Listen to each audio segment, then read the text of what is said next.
as of September. For this one tonight, here's the lineup for Dave Roberts with Jock Peterson leading things off. Manny Machado gets his first day off as a Dodger, so Justin Turner slides into the 2 spot. Grandal hits 3rd, then Dozier, Bellinger, Taylor, Muncy, 4 guys that homered last night. Yasiel Puig came off of the bench and had a base hit. He's back in the lineup tonight. And he and the Dodgers are facing John Gray, who was the opening day starter for the Rockies for the 2nd year in a row. But at the end of June, his ERA was .577. So they sent him to the minors. They called him up earlier than they had planned on because of injuries to other guys here. He's been fantastic since coming back up. 4-0 with a 1.52. Absolutely fantastic. Strikeouts up, walks down, not giving up the home run ball. His stuff has always been elite, but it is in his head that he has needed to work on things. The confidence kind of wavered, throwing the ball too much to the middle of the plate, and then beating himself up a lot of times when he would fail. So now a lot more relaxed, and actually going down to the minors was a great relief to him to just get away from having to perform at the big league level, and kind of lowered the bar and the expectations for him throughout the whole community and team, and he's feeling much better about himself. 26 years old out of Chandler, Oklahoma. Ready to make his 5th start since returning. Jock Peterson, one of those 5 home runs in the late innings last night as the Dodgers matched a National League record for home runs from the 7th inning on in an 8-5 win to take the opener. They've won 3 of 4 coming into this one, and off we go with strike 1. For Jock, it was his 4th home run in his last 6 games.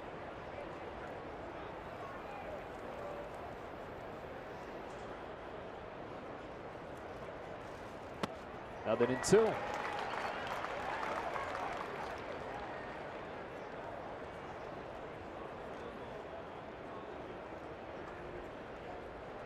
Dodgers tonight will face Gray, and it's going to be fastball, slider, curve. The slider has been outstanding since returning from the minors, especially good here at Coors.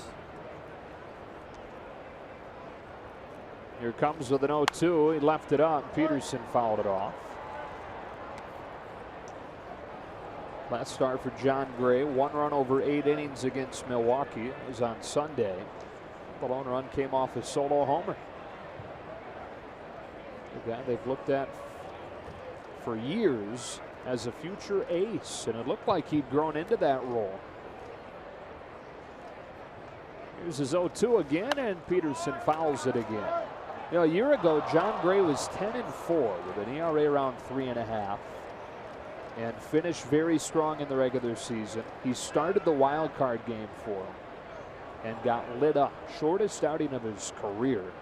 Gave up 4 runs, only collected 4 outs. The Rockies season ended. Looked like that kind of trickled over to this year as far as his lack of confidence.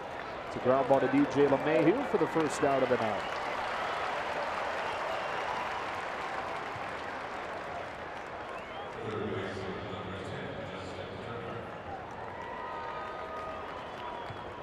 Up comes Justin Turner. And what is a beautiful day here in Denver. Temperature 88 right now. Light blue skies above. Not too much humidity. It's perfect.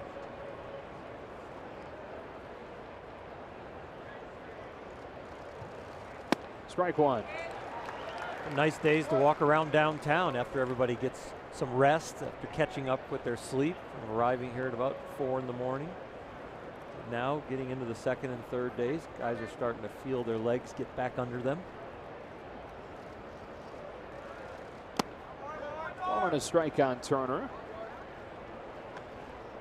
2 more hits for him last night. He's hitting above 300 in his 6 games since returning from the DL.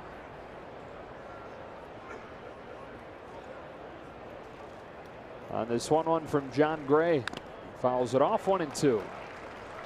Dodgers yesterday had a built-in excuse to maybe have a flat tire because of the travel coming in here to Colorado, then dealing with the altitude. But that's what was so great about the comeback wins. It was like these guys didn't lay down. They kept pressing, they kept pushing the envelope.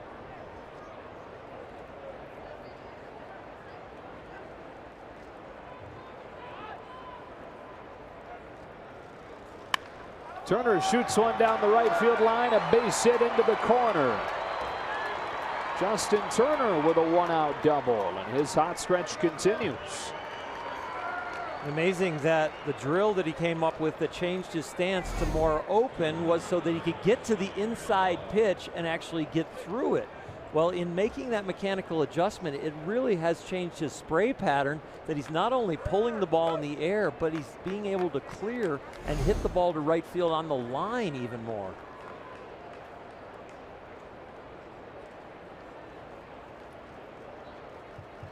So a man in scoring position for Yasmani Grandal here in a scoreless first.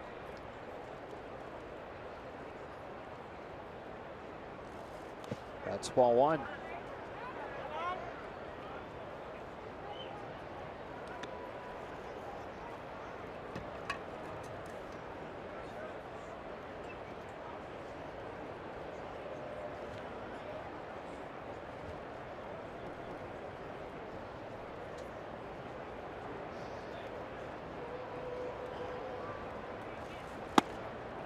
One. Grandal, after putting up numbers in July that are among the best in all of baseball, finds himself in a 1 for 17 right now with strikeouts in 10 of those 17 at-bats. Takes this one inside, and he's ahead of Gray 2-1.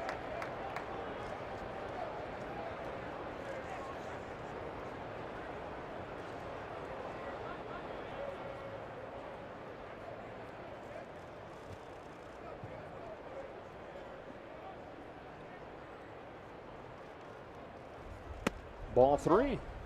Yasmani is going to start playing a little bit more against left-handed starters, flipping him over to the right-handed side as a batter. He's going to have to deal with some different levels of energy. The days that he feels really good or bad, maybe the wear and tear of a tough outing, catching a lot of pitches because the staff has a tough night, so he's back there behind the plate longer. You have to find ways to maintain his work.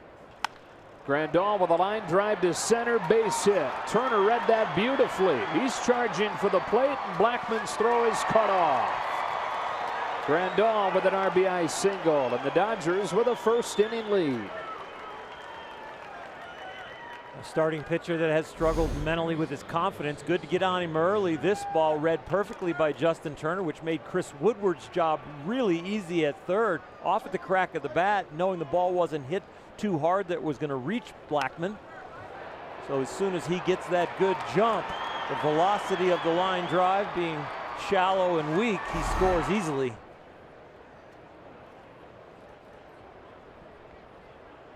So 1-0 as Brian Dozier stands in and takes strike one.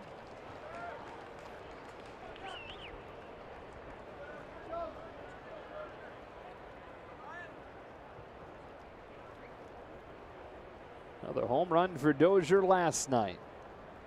19th of the year for him. That's on the corner, 0-2.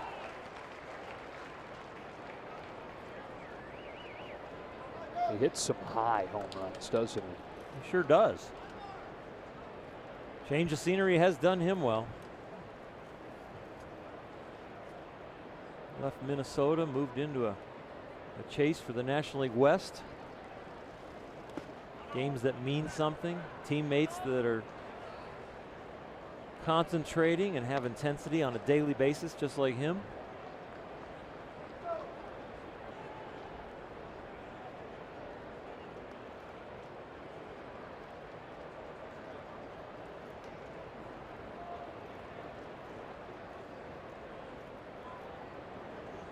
Gray fires the 1-2, and Dozier takes it outside to even the count up.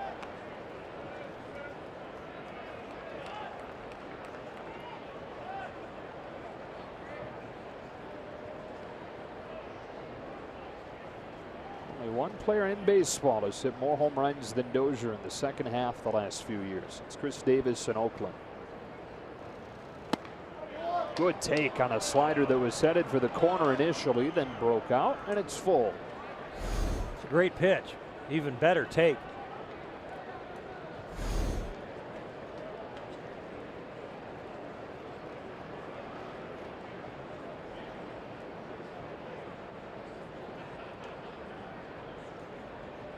The payoff. Same pitch, this one popped up.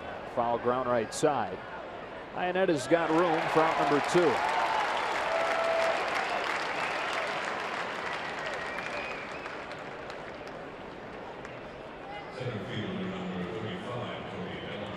Up comes Cody Bellinger, who crushed a 2-run home run to tie the game last night.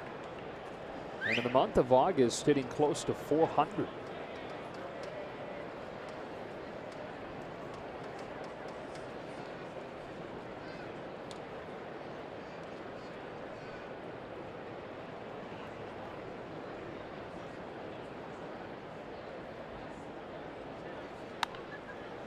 Strike one.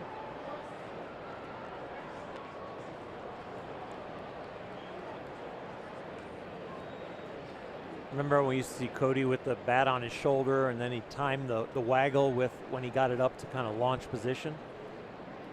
Through this hot streak now, he's keeping the bat kind of right in the area of where he wants to launch it from. A little less movement.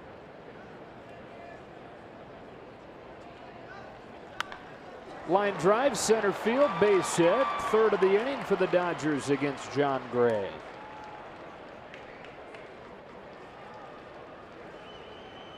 Cody didn't try and do too much right here. Just kind of stays on it, shortens up a little bit. Swing breaks down, but not the accuracy of the bat.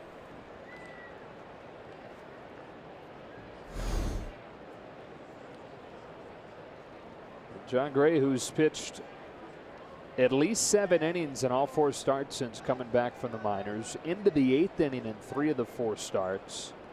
Has had to throw 22 pitches here in the first inning, and Chris Taylor coming up the 6th man that'll face.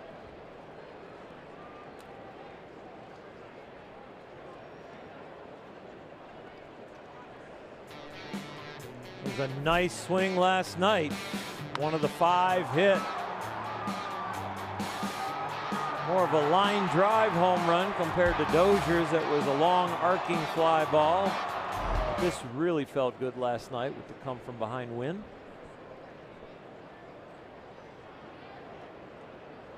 Bats here with 2 on and 2 out, and takes strike 1.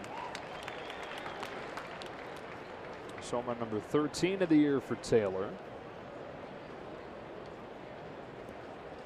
The lineup today at short with Manny Machado getting the day off. Dave Roberts wanted to get him off his feet for the first time since joining the team.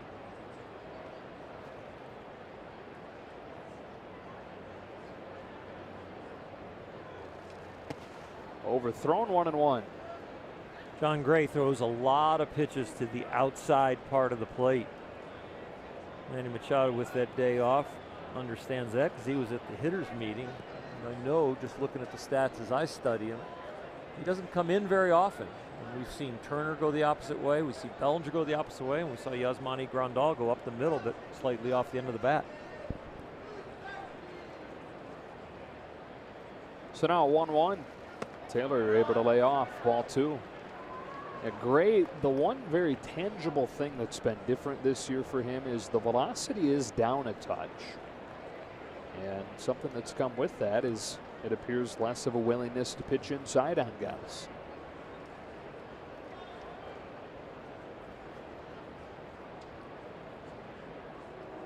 Here comes his 2-1, staying away, and it's poked by the bag foul.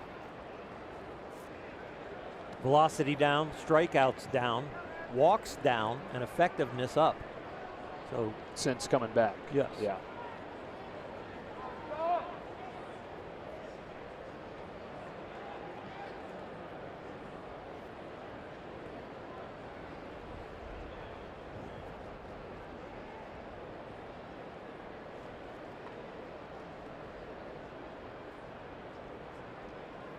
Two-two.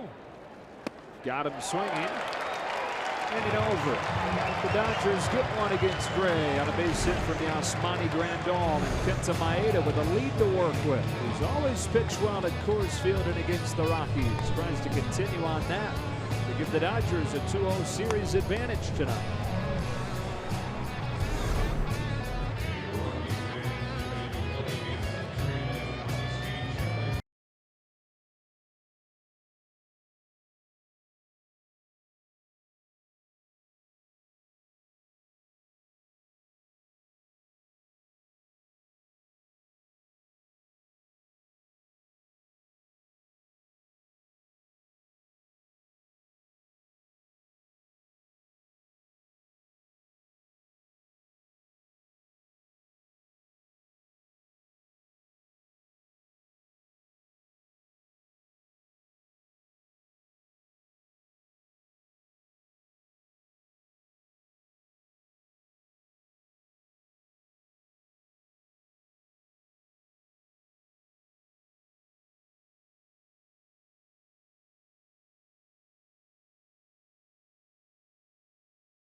Tonight, let's take a look at their lineup with Charlie Blackmon to lead things off. And it'll be DJ LeMahieu, Carlos Gonzalez in right, hitting third. Arenado, Story, and Dahl form the middle of Bud Black's order, with Desmond at first and Iannetta doing the catching for John Gray. Maeda's last time out, he gave up a season-high 5 runs against Houston on Saturday, and his last 3 times, home runs a big part of the issue, but an ERA above 6. The home run's coming with poor fastball command, and I think he needs to start going back to a couple of his strengths. His curveball has been very effective, and especially the split Fosh change. And I think he's gotten away from those 2 strengths during this downtime, and he needs to get back to that kind of pitch sequencing again and pulling the trigger on a few of those pitches deep in counts. That stretch that you saw there before these last 3 where the numbers were so good, the changeup was the pitch that was leading the way. And he starts Charlie Blackmon with a fastball high. And even overall, opponents hitting 141 against that change. Like you said, though, it's just not been as big a part of the repertoire lately. Here's a 1-0 to the National League All-Star. It is a change, but low, and it's 2-0. Less changes means less effectiveness with your fastball, and that combination this year has made him one of the strikeout per 9-inning leaders, and that was really messing with hitters' timing, the high fastball and the changeup. Blackmon with a base hit to center to open the night on a fastball. So it's not just throwing the change, but it's showing them you'll throw it for strikes, because then they have to think about it. But he threw a changeup to Blackmon, but it was a ball right out of his hands, so Blackmon doesn't have to consider that until all of a sudden he proves that he can use it. Now, opponents now last 3 starts hitting 400 against Maeda's fastball. And the leadoff man on against him. Here comes DJ LeMahieu. There's 3 stints on the DL this season after he spent the first 7 years of his career without going on the DL a single time.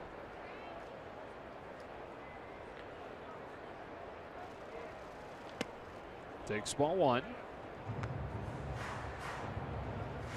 All-Star in 2015. Won a batting title the next year. Was an All-Star again last year. But he's gone through those injuries, struggling to his worst year since 2014.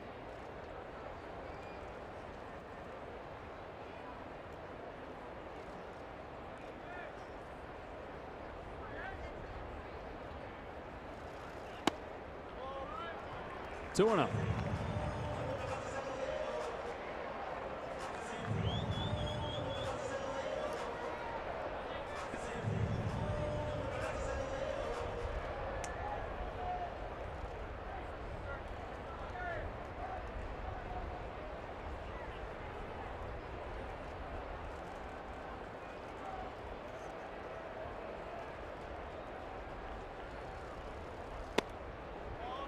3 balls, no strikes.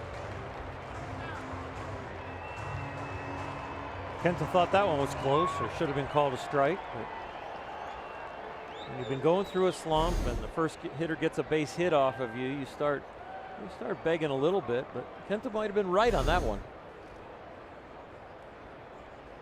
James Hoy calling balls and strikes tonight. That one's in there, 3-1.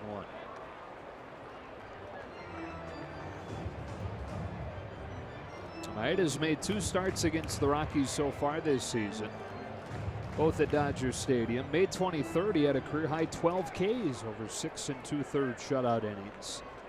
And then June 30th, held him to 3 runs over 7. He brings a 3-1. LeMahieu takes at the top of the zone, and it's 3-2.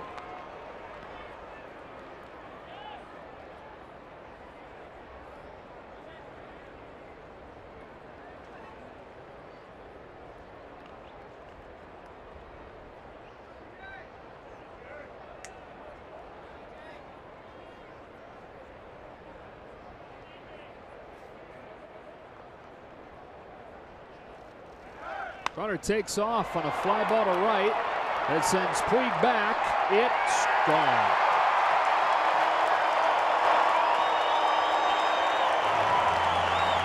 Same thing that's plagued Kenta Maeda lately. Rears its ugly head here in the first, and the Rockies lead at 2-1. A deep count.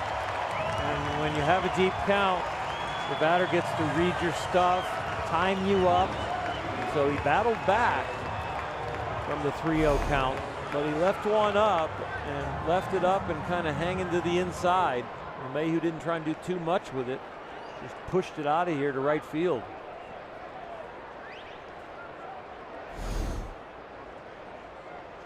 So the Rockies lead at 2-1. Maeda's 5th home run allowed in his last 3+ games. He had allowed 5 total prior. Ball 1 on Carlos Gonzalez.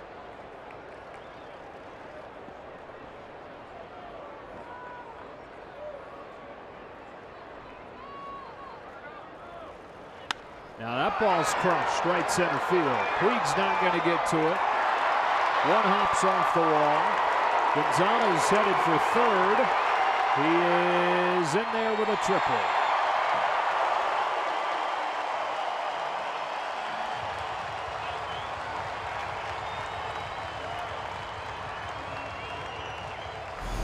Rough start for Kenta Maeda. The Rockies are already a double away from hitting for the team cycle.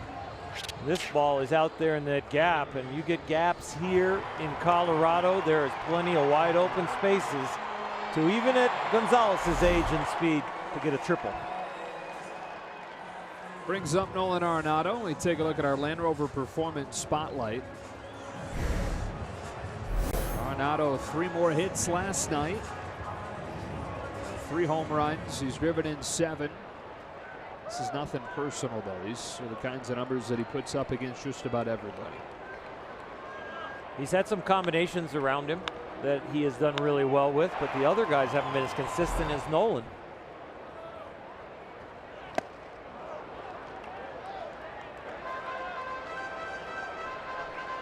For whatever reason, the one guy that seems to have his way with Nolan Arenado is Kenta Maeda. 2 for 19 with 10 Ks against Kenta.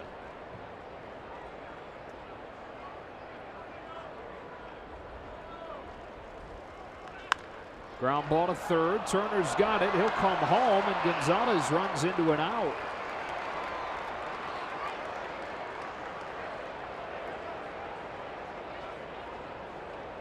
Gonzalez is probably instructed infield back. If it's up the middle, go. But if it's at the corners, you got to stay. That is very routine for anybody on a corner. First base or third base. Justin Turner charges it 1.5 steps, gets a little momentum, and you can see from the velocity of his throw, it was just about getting it there in the air accurately. It wasn't about panicking and throwing it hard. So fielder's choice for Arenado, who's now 2 for 20 against Maeda. There's Trevor Story with 1 on and 1 out.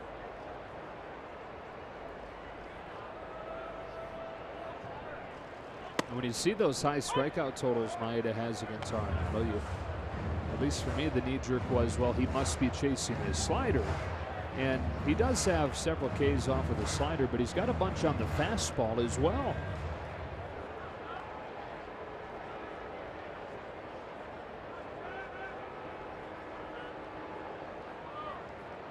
0-1 to Trevor Story is fouled back. That base running error by Gonzalez just gives Maeda a second wind already this early in the game. I mean, you can be out there with 3 hits in a row and a man on third and Arenado up there. You're thinking, oh my gosh, this outing, I got to try and go deeper into this game. Doesn't matter how many runs I give up, I got to just get some outs, get my team to at least the 5th. And all of a sudden, with the base running error, you get a man on first, 1 out. And now you get a ground ball to short that ends up being a fielder's choice. Story runs really well. I think Dozier may be straining to see that ball. It's that time of night where guys complain about the vision from the right side of the infield here with that sun setting. Yeah, the hitters and the fielders, but really only right field and second base, maybe first base. You see Dozier got to the bag and he had to drop his head so he could actually see the ball, and that took him out of the rhythm for the throw to first. And if he could have saw it the whole way, he probably would have come across the bag and been more aggressive, but making sure of 1. David Dahl with 2 gone. First pitch curve fouled off. Boy, that can be a fun feeling for a fielder catching a throw pretty much point blank and only kind of being able to see it. I guess the one saving grace there for Dozier is that it was Chris Taylor and not Machado, who Alana told us last night. Dozier said throws it harder than anybody he's ever played with as a double play partner.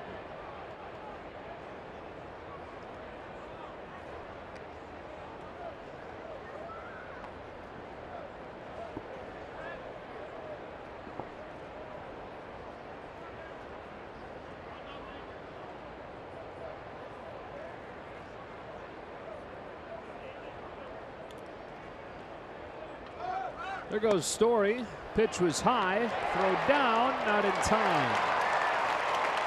Story just able to keep that toe on the ball. He's stolen second.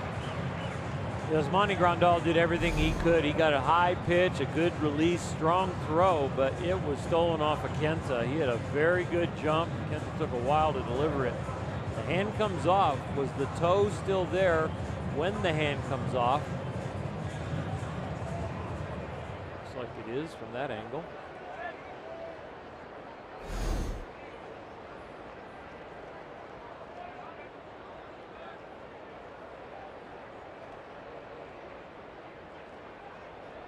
Ball and a strike on Dahl. Strike 2. You know the Rockies are struggling to score runs when they're trying to steal bases at home in Coors Field, already with 2 in. Now those 5 runs they got last night, those are the most they've scored here in the second half. Averaging below 4 runs per game since the break. It's been all about the starting pitching for them. The 1-2 taken high.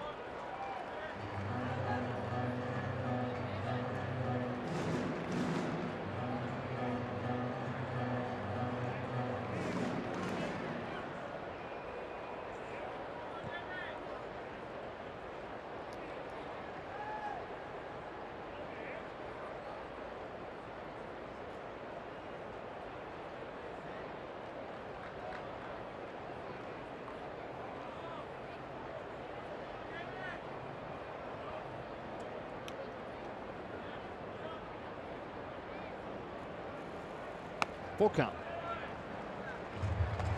The changeup again right there, and it's just a ball right out of his hands. Hitters do not have to respect that off-speed pitch that was so effective for him for a long, long time in this season.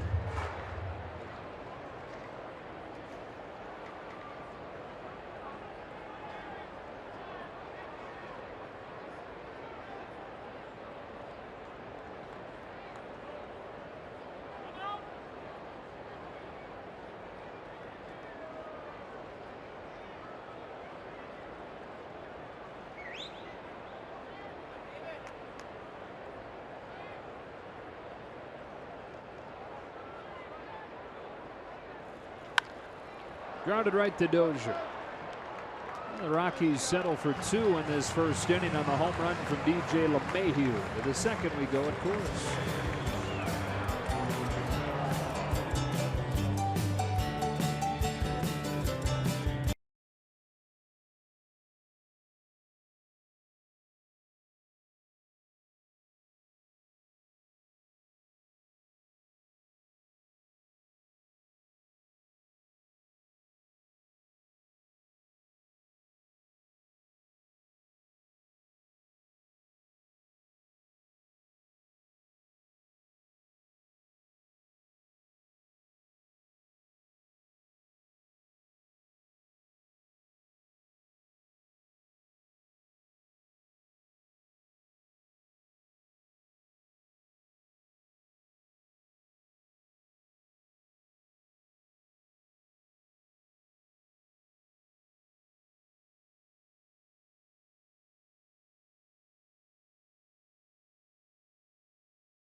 Front as this game goes to the second. And Max Muncy will lead things off for the Dodgers. Pinch hit home run last night. And not just the fact that he went opposite field with a home run, but overall things have looked a lot better the last couple days for Max. Not been chasing nearly as much. The takes have been quiet and calm. And then you throw on top of that the opposite field home run, and looking a whole lot more like the first half Muncy. Ahead here 2-0. You're right, Joe. This was a sweet swing. He goes down, he elevates it. And boy, to stay with that pitch and to hit it the opposite field, barrel it up. That felt good for Max and the whole team. Swings through a fastball here, 2-1.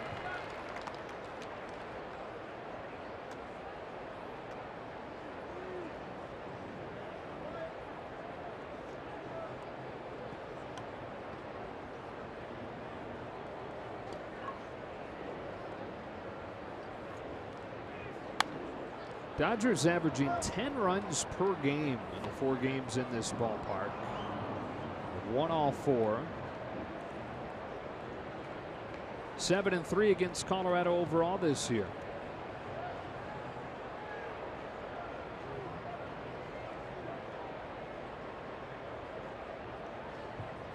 Gray gets him here, 1 out.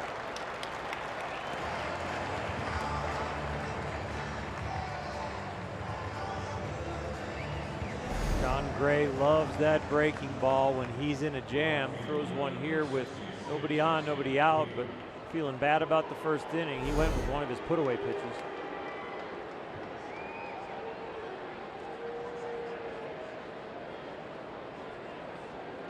One gone for Puig. Off of the bench to contribute a pinch hit single last night. Hitting above 440 against Colorado this year.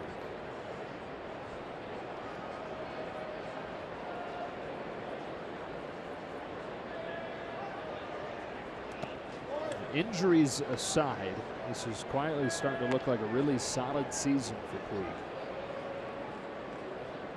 I've really enjoyed watching him play in a professional manner, not just like, oh, he's entertainment.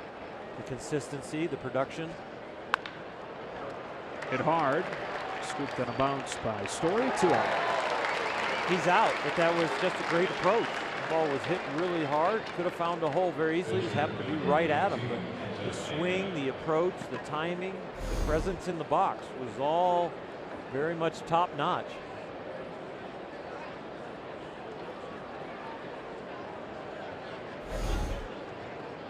Two up, two down here in the second, and Maeda climbs in.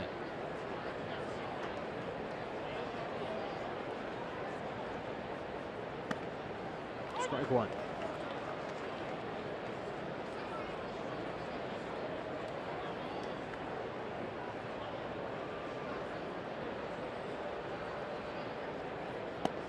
Quickly 0-2.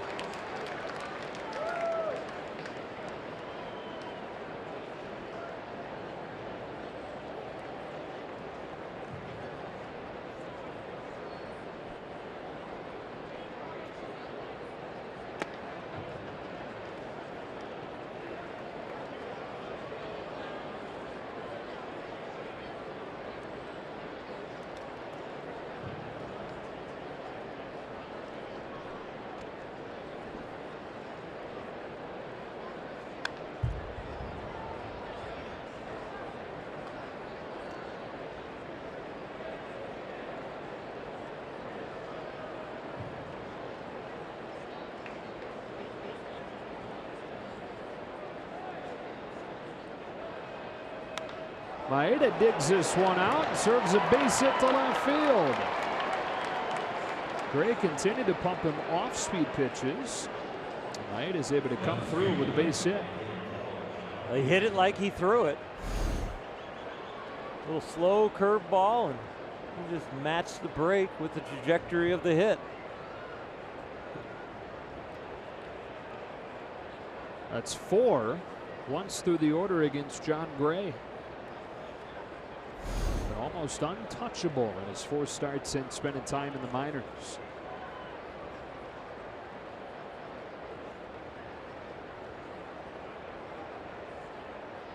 Second time through now. Jock Peterson grounded out to second his first time and swings over a slider for strike one. He was definitely cheating on a fastball right there.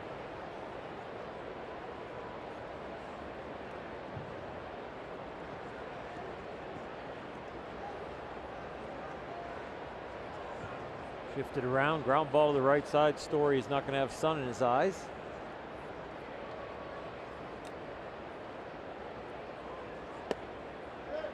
One away.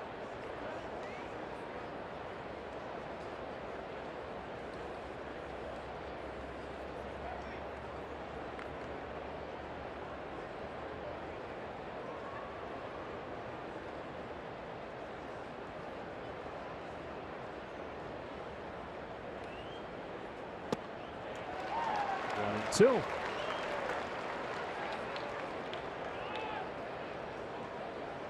The slider is just disappearing right now with Jock.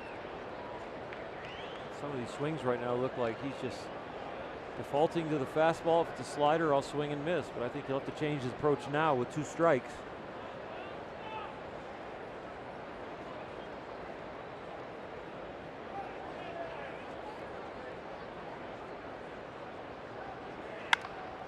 Bounce to first, and Desmond to the bag to finish the Dodgers off in the second.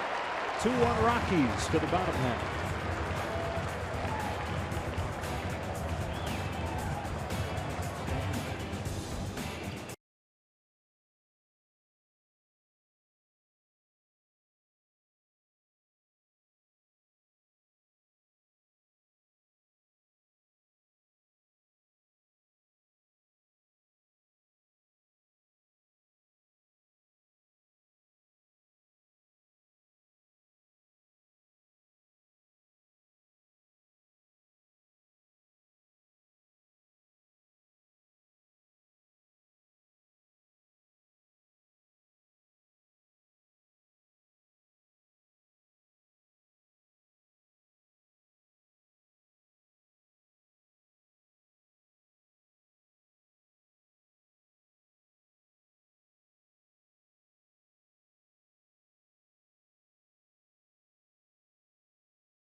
Dodgers baseball is brought to you by the Southern California BMW Centers. Hurry in today for the BMW Summer On Sales event for exceptional offers. Details at SoCalBMW.com.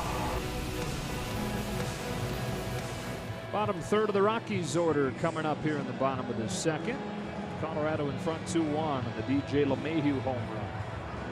By the way, in Cincinnati, the Reds have scored 3 and lead the Diamondbacks 3-0. That game in the 8th inning. So the Dodgers, if they can come from behind in this one, a chance to go alone in first if score holds in Cincy. You gotta always remember the scoreboard here is not as spread apart as other places. It's like a 3-run lead is more like a 1-run lead, and a 1-run lead you feel like you're tied.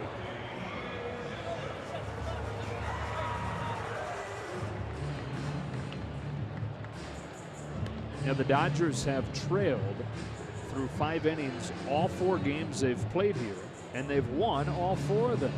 Part of that is the park is wacky, but part of that is the Rockies bullpen has just been a complete disaster. Ian Desmond to lead things off against Maeda.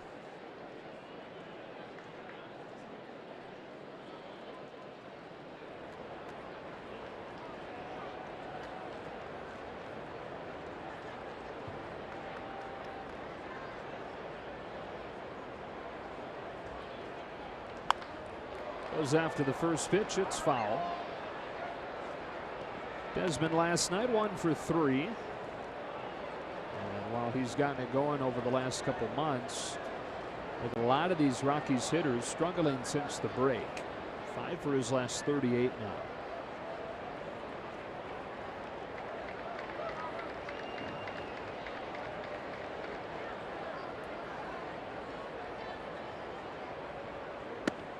Nice pitch, 0-2.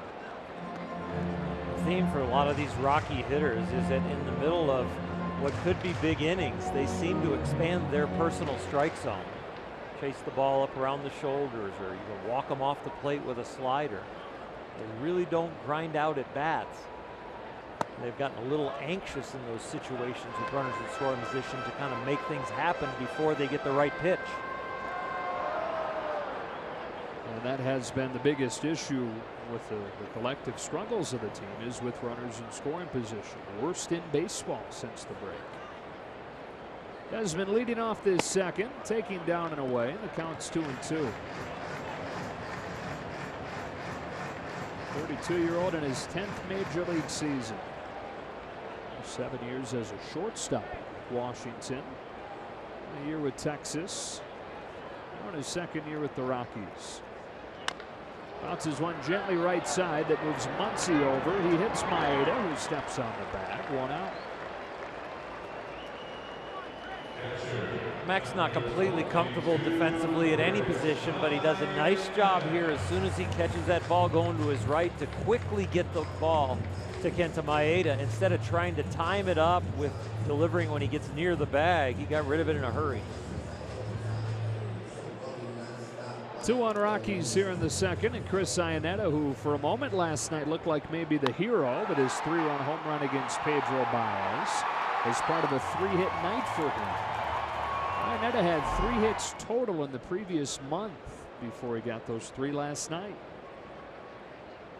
Swings at a curve, off of Turner and into left. It is something about the Dodger uniform and Chris Iannetta. He seems to come out of slumps or hit us really well. Ball he was a little out in front of. Justin Turner gave it a good effort. It deflects off his glove. He had one deflect off his glove yesterday to his right. This one to his left. Scoots under. We've seen now a couple Rockies swing at a first pitch curve from Maeda, which is usually just stealing a strike. Rarely do you see teams swing when he throws it. 1-on-1 out. Here's Sean Gray. He lays a bunt down. Once he looks at second, throws low to first, and everybody's safe.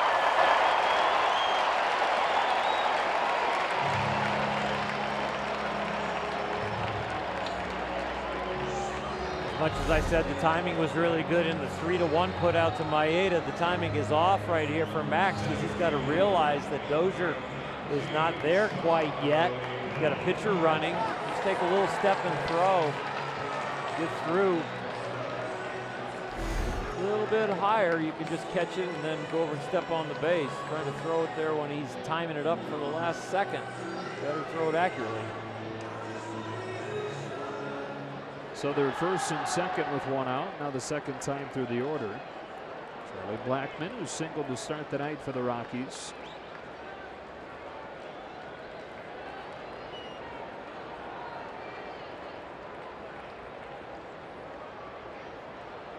Takes in the dirt.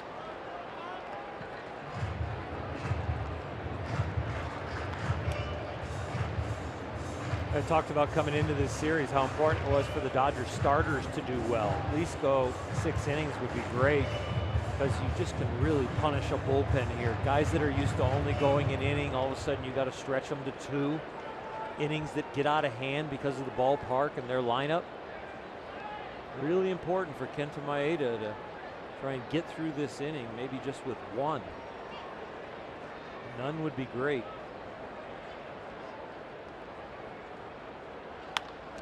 Off of Maeda, goes to second for the force.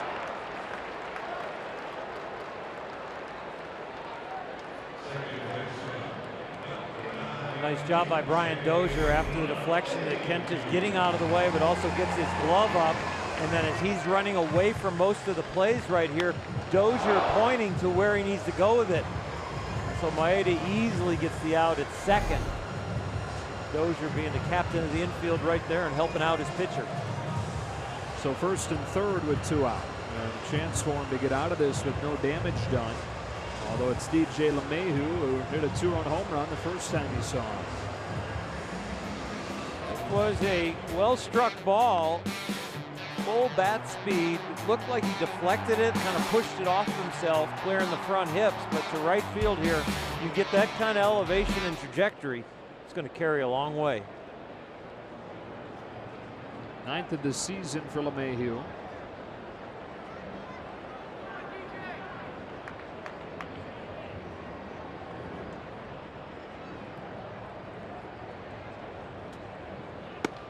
Strike 1.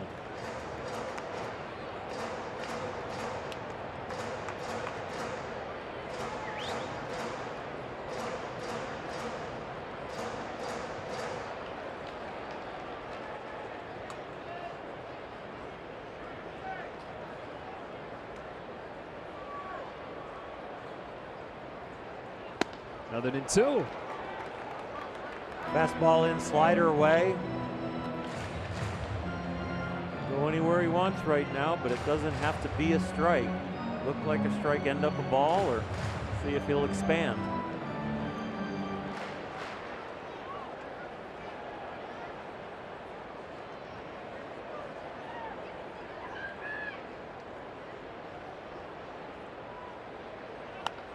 Got in on him, and we'll do it again.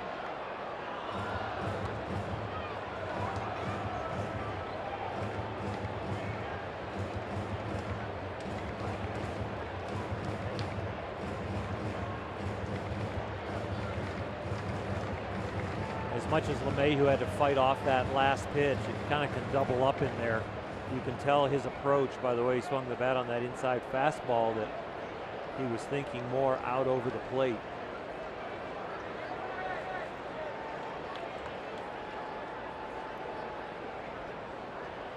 Going away this time with a slider, and he went around.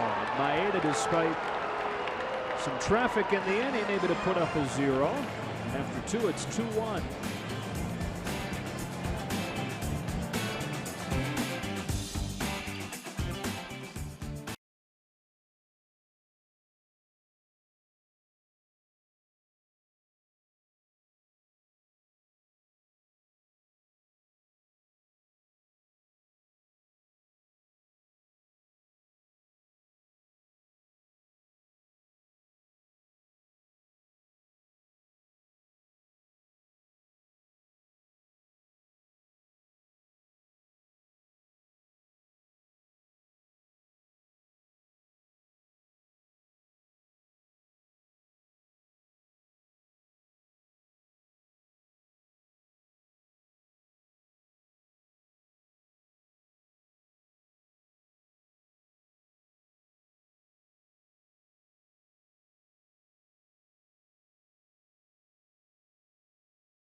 Plus, get weekly stats, roster updates, and more. RBI Baseball 18 is available now. Learn more at rbigame.com.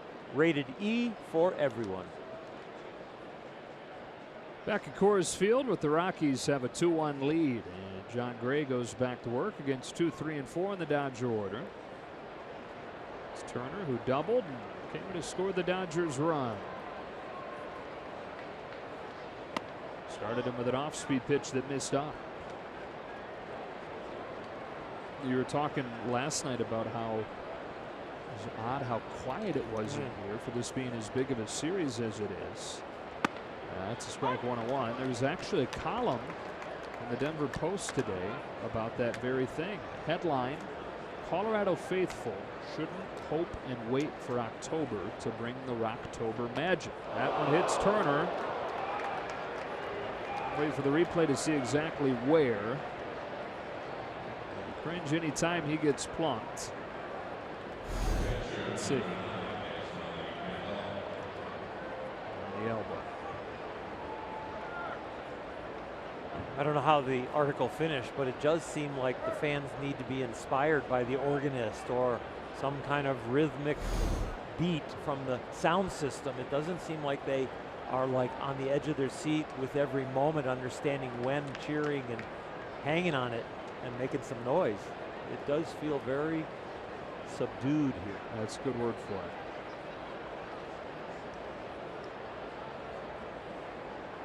So the leadoff man on, Grandal, drove Turner home. His first time up there. Takes a strike. I would think as football fans they'd be a lot louder. Oh, there's no question. Yeah. Broncos games, which, and that was part of the article, is there's a lot to do around here, including Broncos preseason games are going on. Folks getting fired up for that season.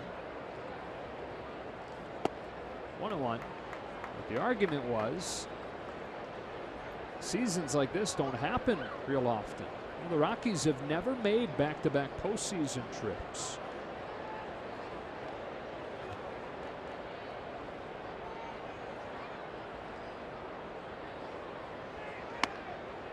Two and one on Grandal.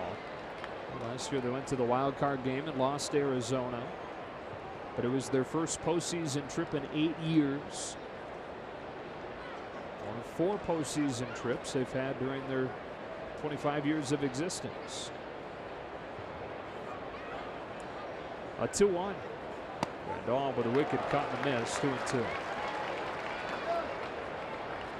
I'm looking to my left and to my right because we're at the same level as one of the levels of stands, and Grandal swung and missed, and I would say less than 3% of the people clapped.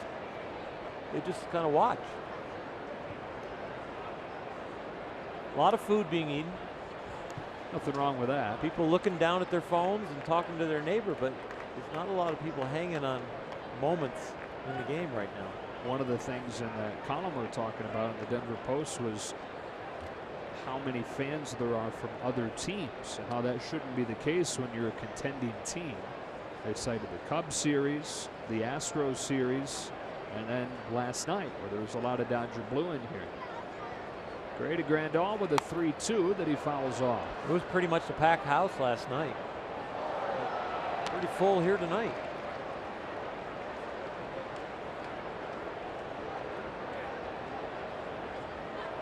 Maybe not quite as much Dodger blue tonight, but still plenty of it.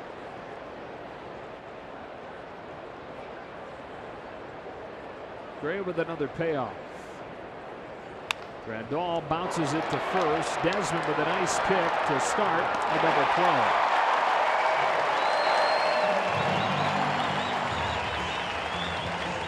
Well hit by Yasmani Grandal, but as well as he hit it, it was a great baseball clock by Arenado. When he gets the feed from Desmond, it's a little high. He makes sure at second he steps on the bag, and then he clears the runner. Taking plenty of time watching Yasmani run down the line. Guns it over there just in time, but instead of panicking, clears the runner and then gets it over. You see that by a lot of first basemen on a double play as they clear themselves to get around the runner as they throw the ball to second. Rarely do you see a third baseman around the second base bag doing that. 3-5-3 double play. Dozier sends a fly ball to Gonzalez in right, and that's that for the Dodgers in the third.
As we go behind the scenes of Brian Dozier's arrival to LA. Plus, the team pays tribute to Andre Ethier in an emotional retirement ceremony. Don't miss Backstage Dodgers, presented by Cadillac, tonight after the postgame show on Sportsnet LA. Carlos Gonzalez to lead off the Rockies' third.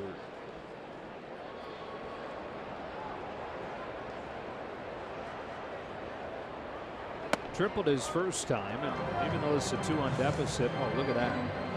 Let's talk about the game in a minute. That is a wonderful goatee of cotton candy. Saving that for later.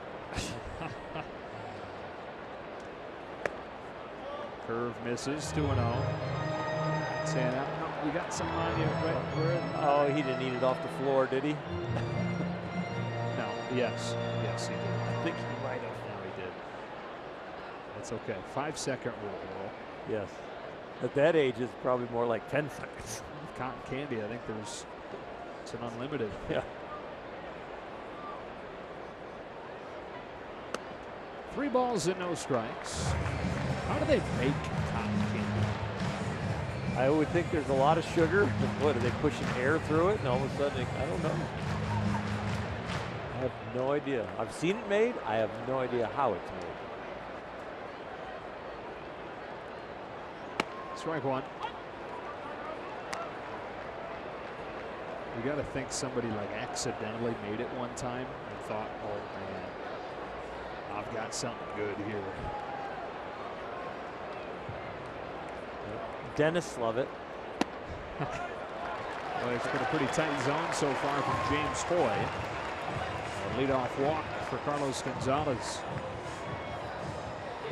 Dennis Lovett because it helps keep him in business. Yeah, it helps the bottom line, creates a few cavities.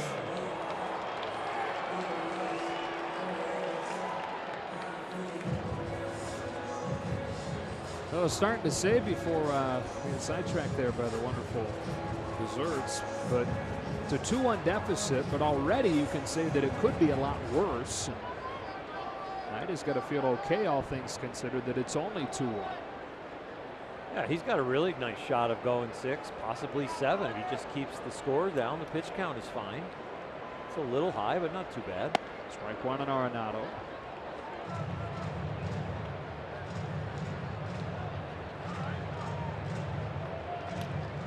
The value of the basics in a ballpark where offense plays up is huge for a pitcher. Strike one. being able to land more than one pitch so hitters can't just sit on one. Getting the ball hit on the ground. It's like exponential if you fail to do those major basics. You know, you give up more balls in the air here, not good. You fall behind hitters more, not good. You can't land your breaking ball, your off-speed stuff, not good. But it's not just one-to-one, it's exponential here where it just can get out of hand.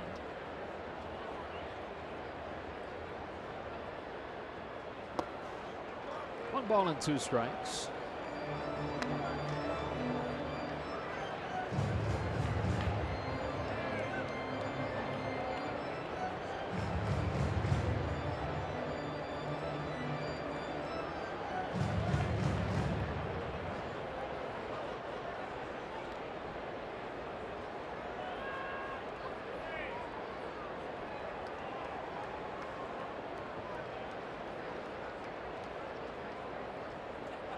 And he got him. Maeda continues his mastery of Nolan Arenado, who is now K'd in 11 of his 21 career at-bats against Kenta.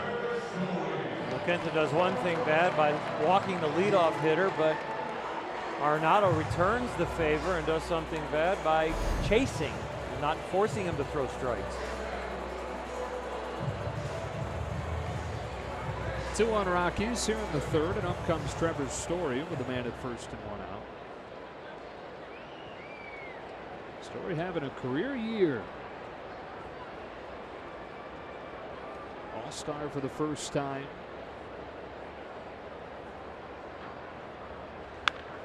Hits a bullet down the line into the corner. Peterson over to dig it out. Gonzalez headed home. Taylor's throw, not in time. Story's at third, and it's 3-1 Rockies.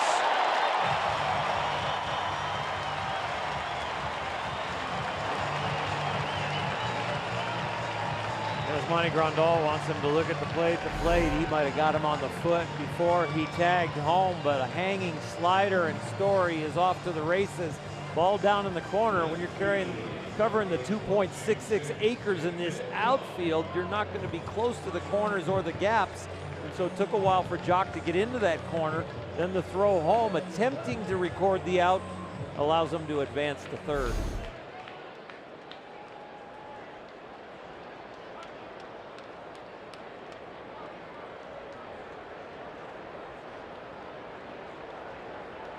So 3-1. David Dahl comes up with a man at third and 1 out. The infield comes in for Dave Roberts. Maeda misses.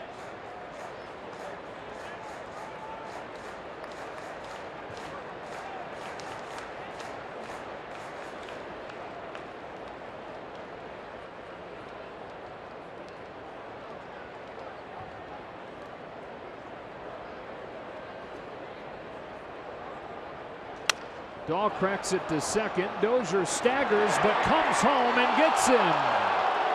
Second out made it home over the first 3 innings of this game by the Rockies. Or else this could be a whole lot worse. It remains 3-1. Brian Dozier with a very awkward stop at the beginning as far as footwork.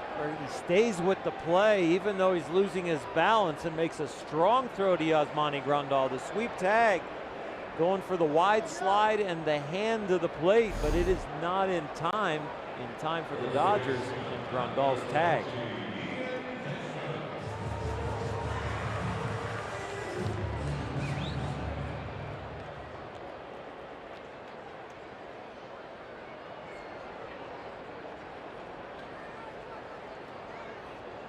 So runner at first, 2 out, and the hitter is Ian Desmond, who takes ball 1.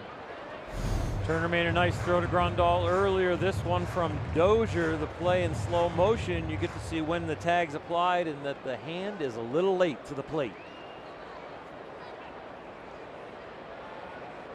The Rockies have this 3-1 lead despite an 0 for 5 with runners in scoring position and those 2 outs at home.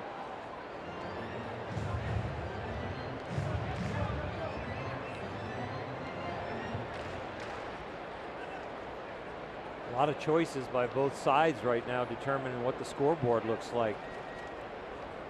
Choices to throw home, choice of the runner to force it. Gonzalez the issue. Choice of the Dodgers and Chris Taylor throwing the ball home to attempt the lead runner. He's safe and they advance to third. A lot of little things going on that could go either way.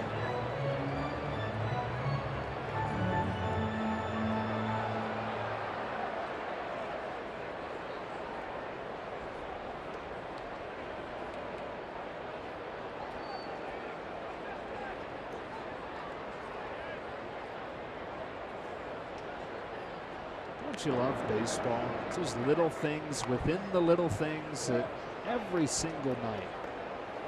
A lot of times we take a lot of that for granted, but then you get a game like this with so many kind of little intricate plays where people are making split-second decisions that change the course of the game.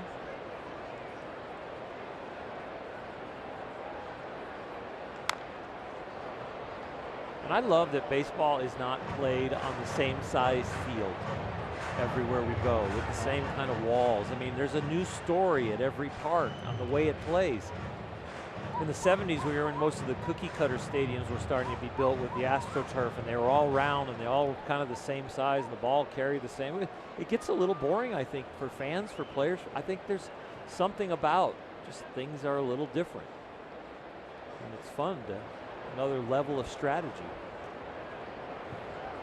It can be as simple as a bat and ball sport, hitter against pitcher, that simple battle, or it can be as layered as you want it. Even if you're somebody that's been coming to a game or been part of baseball your entire life, you can always find another layer to peel back. Yeah, this game has never bored me. Even the routine out, it's amazing to me, the things that are going on that are at a high level intellectually or understanding the game. Timing wise, the clock of the game as far as how to maneuver yourself and make sure you can record the out or deliver the pitch to change the hitter's timing, and the athleticism of every play, what it takes. That's like the frosting, right? That's the topping on everything, is that these are world-class athletes playing this layered sport. It's a beautiful thing. Payoff pitch, fly to center. No big deal for Bellinger. Rockies get one, and the double from Story, and after 3, they lead at 3-1.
Of course, is Dodgers closer Kenley Jansen being placed on the disabled list with the irregular heartbeat. But who is going to be the closer is the furthest thing from Dave Roberts' mind.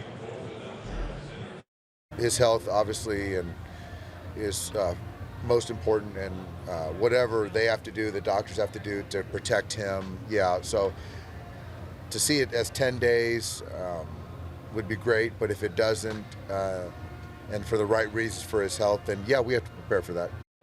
And Dave Roberts did acknowledge, guys, that if Kenley Jansen has to go on blood thinners, he could be out of pocket for 4 to 6 weeks. Right now, it is closer by committee for this club. All right, Alana. Cody Bellinger takes a strike from John Gray to open this 4th inning. And first and foremost, I know we speak on behalf of everyone that we're thinking of you, Kenley, and it's more than a typical baseball injury. Not quite as simple when you're talking about the heart. Bellinger leads off this 4th inning with a base hit to right center, and he's 2 for 2.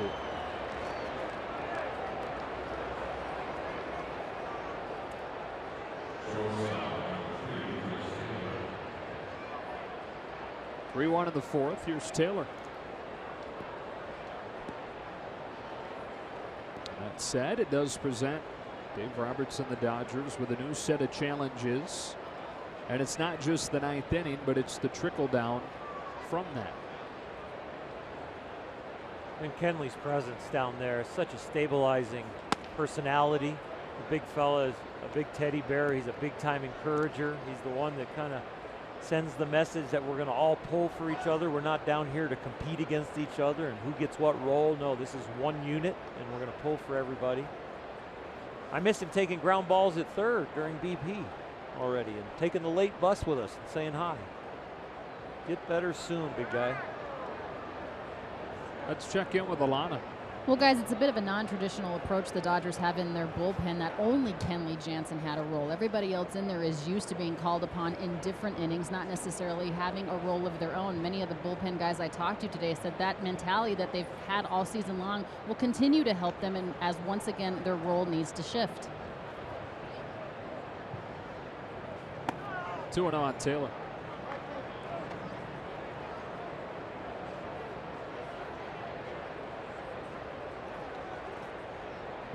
In some ways, you know, Dave Roberts and the media they're gonna try and force him to name a closer, but I think for the mentality of the pitching staff in the bullpen, you almost don't name a closer. You keep the pressure off of that guy, and Scott Alexander got the save last night, but you don't say all of a sudden he is the closer. It could be other guys. Everybody wants to press, but the fact that just somebody even gets named that they're the late inning guy changes their whole approach to the game sometimes, and that can make them worse. If they're doing fine with the mentality they have and the program, just leave it alone. On a 2-1 pitch, it's got to toss over. And it could very well accelerate what we've been talking about coming at some point, especially with the postseason, and that is members of the starting rotation beginning to help down there. And you have Hyun-Jin Ryu, who's very close to coming back. Perhaps the first domino in that, paired with the Jansen news. A 2-1, a little bit outside, ball 3. And Alana, not just Hyun-Jin Ryu, Julio Urias not far off either. Exactly. He's actually warming up right now as he gets ready to start an outing with the Rancho Cucamonga Quakes. He's supposed to go 2 innings tonight, but Dave Roberts acknowledging that they could accelerate his return as well, and have already said even before the news of Kenley Jansen going on the DL that he will be used for 2 or 3 innings out of the pen. And the point I made about changing roles and announcing who's what and the roles changing, it's right there on the mound. John Gray had to go to the minors because the pressure of labeling himself in the media as the ace, putting the pressure on himself to return to a form that he had at the tail end of last season, going into the offseason, and just having all that build up. He needed to get away from that label and that pressure. It became too much to carry, and going down to the minors really kind of refreshed his mind to back to the basics and to cut out all the noise in his life and just concentrate on what he needs to do to be effective.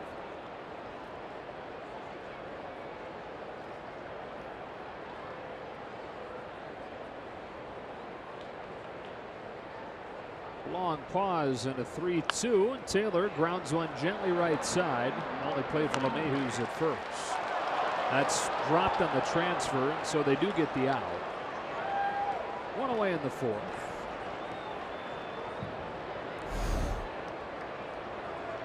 This slider hit off the end of the bat. It's got a lot of spin. LeMahieu having to hurry, even though it's an awkward ball to field, and Desmond was pulling it out of the glove to maybe try and back pick Cody Bellinger around second.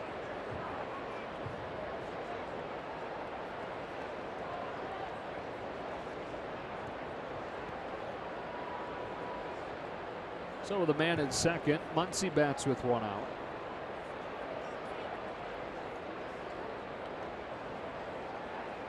John Gray in his 4th major league season. Home of the first one to Muncy, and it's a little bit outside, ball 1. Gray was the 3rd overall pick in the 2013 draft.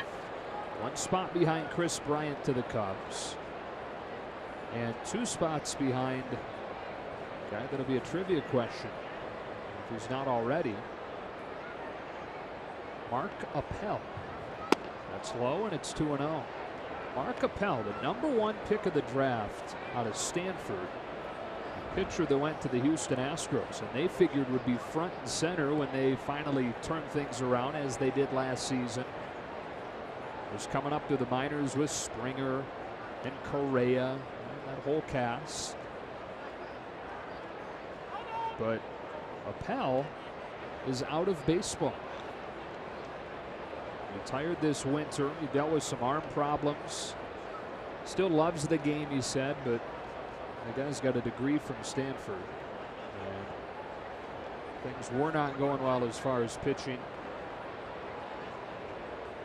But what an odd thing for him to sit there and watch the Astros win the World Championship last year. And he wasn't even in the organization. They had since sent him to the Phillies. Muncy with a high drive right center field, and he has tied this game. 2nd night in a row with a home run for Muncy, who appears to be back.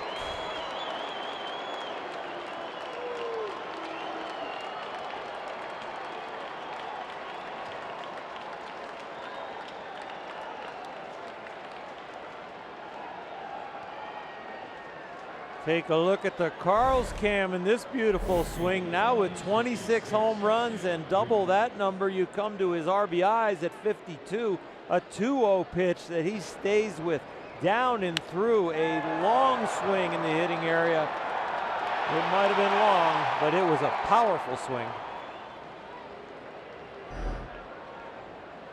And so back even at 3-3 here in the 4th inning as Puig takes strike 1.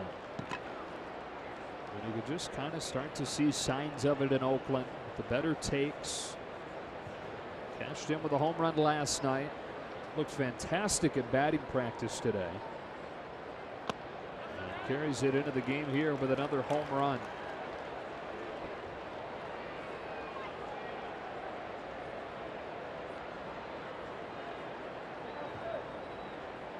We get a hard his first time, but it was fielded it short by Story. This time behind 0-2. Takes ball 1.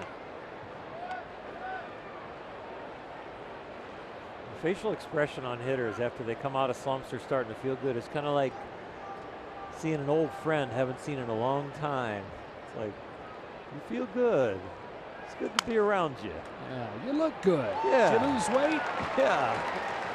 It's that relaxed kind of natural smile that they're around you, your friends, you're finally seeing them, and you just can't stop smiling. You just good to be with you. Good old swing. After Puig grounds out, here's Maeda. Max, by the way, has lost a little bit of weight. Started to make that a focus as he was playing more second base. Chopper to the hole at short, and Maeda retired on the first pitch. But the Dodgers using the long ball again. Max Muncy again with a 2-run home run. Tied at 3 with the bottom of the 4th.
4, tied at 3, and we look back at Max Muncy's home run on StatCast AI, powered by AWS. 102 miles an hour. Anytime you get over that 100 mark, it's considered a little bit more than a hard hit.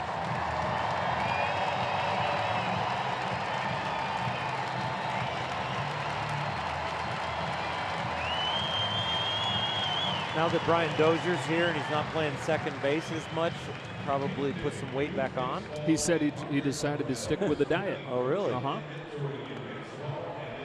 Just eating a little bit less, smaller portions. Not an easy thing for him. Not an easy thing for any of us, I don't think. As long as the food's good. That's right. I have no trouble staying away from bad food. See, I'll even eat that. Oregon Trail mentality, man. You don't know the next time you're going to see it. I'm like, if it goes in the mouth, it doesn't taste good. It's like the immediate thing in my mind, it's not worth the calories.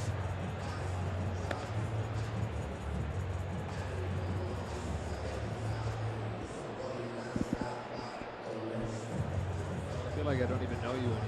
I mean, not worth the calories. What's that now? I don't know. Something's crazy in our headsets I right hear now. an He echo. sounds like he's in outer space. Do I sound like that too? Same thing. It's fixed now, so now we can talk. Yeah, I said I don't even feel like I know you anymore. Talking about not Calories? calories and stuff. Yeah. Well, you know, they want to put us on camera as soon as we start talking about food and being able to push away from the table. I hope the shot is like from the tie up. You look good. He started cutting carbs as soon as I said, "Hey, let's go on camera." 7 seconds ago. Yeah, You're feeling looking better. svelte. Yeah, I don't feel like I'm having that sugar low. Here's Iannetta to start this 4th inning. Where are those M&Ms? Yeah, we're off camera. We'll go ahead and resume the carbs and sugar. Chris Iannetta, who had 3 hits over the previous month entering this series, had 3 last night, and started his night tonight with another.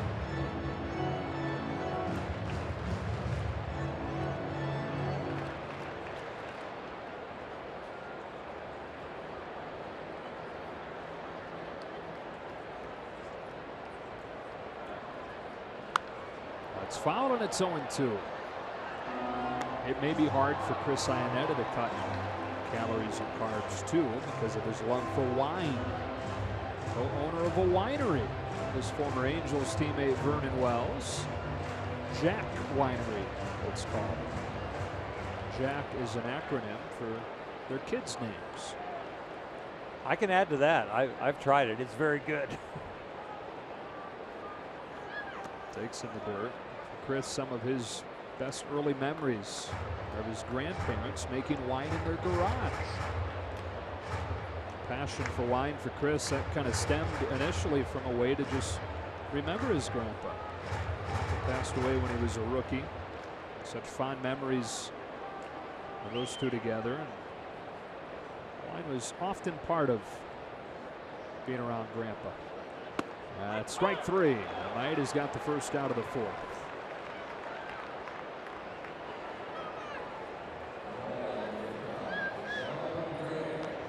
Well, the 3rd K for Maeda, and up comes John Gray.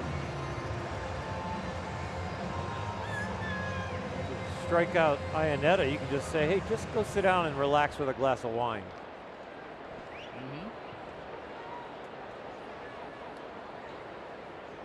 Be very nice of a pitcher to. It's a very kind way to send you back to the dugout.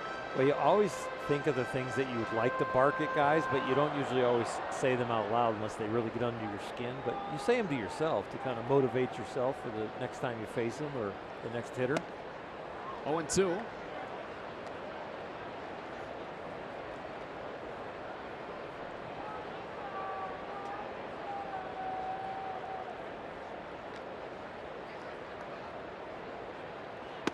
Got him looking. Go back to the dugout and have a wonderful glass of wine. One more strikeout, and they're going to go through a bottle. 2 gone here in the 4th.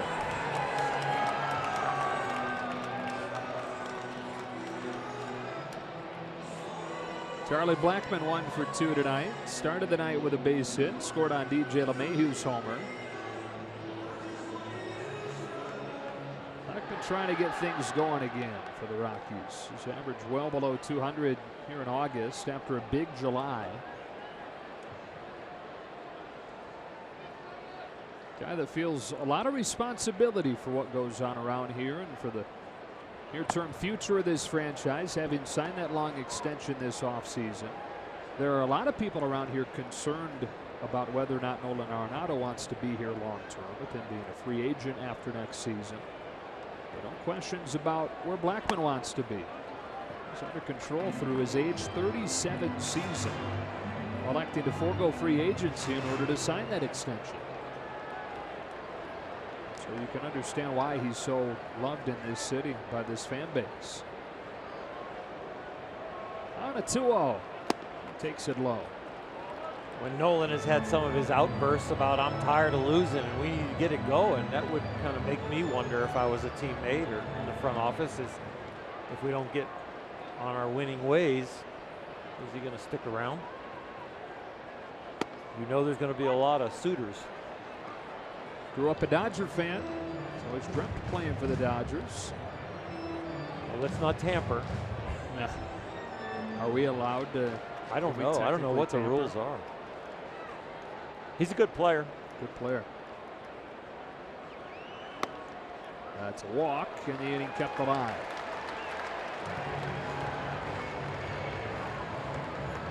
I think all 30 teams would like to have Nolan Arenado.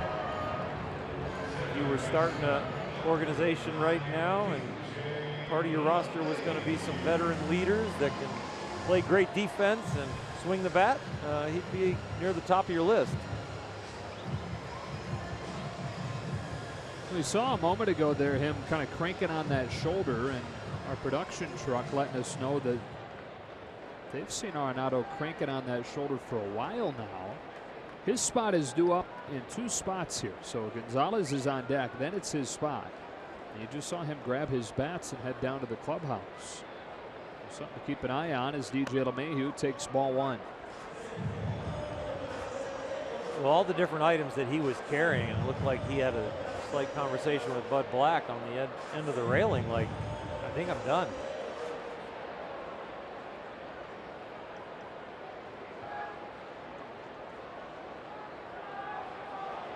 Runner goes. No contest. He had like a 3-step jump, and Kenta still was holding the ball and then started to deliver it home. Well, Charlie was timing him, and Kenta varied the timing, but nobody knew he was moving. And Charlie just noticed he wasn't even checking him. It's the second bag they have stolen with 2 outs. Story stole. Now Blackmon. Didn't lead to anything the first time. Maeda trying to ensure the same thing here. Got away from him, and it's 3-0. A little limbo.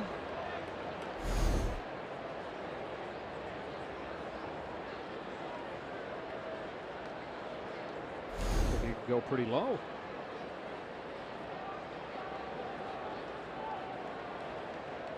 Can't fall down though. You got to stay on your feet. Yep.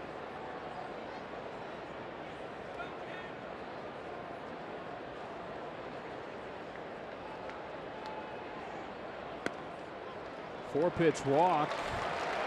Back-to-back walks. First and second with 2 out. This is again part of the basics that in this ballpark you got to watch yourself with your first pitch strikes, your walks, getting the ball hit in the air. Walk last inning to lead off with Carlos Gonzalez, ended up scoring. Now 2 here with 2 out. Saw Ryan McMahon ready to step into the on-deck circle. Looks like Nolan Arenado is in fact done.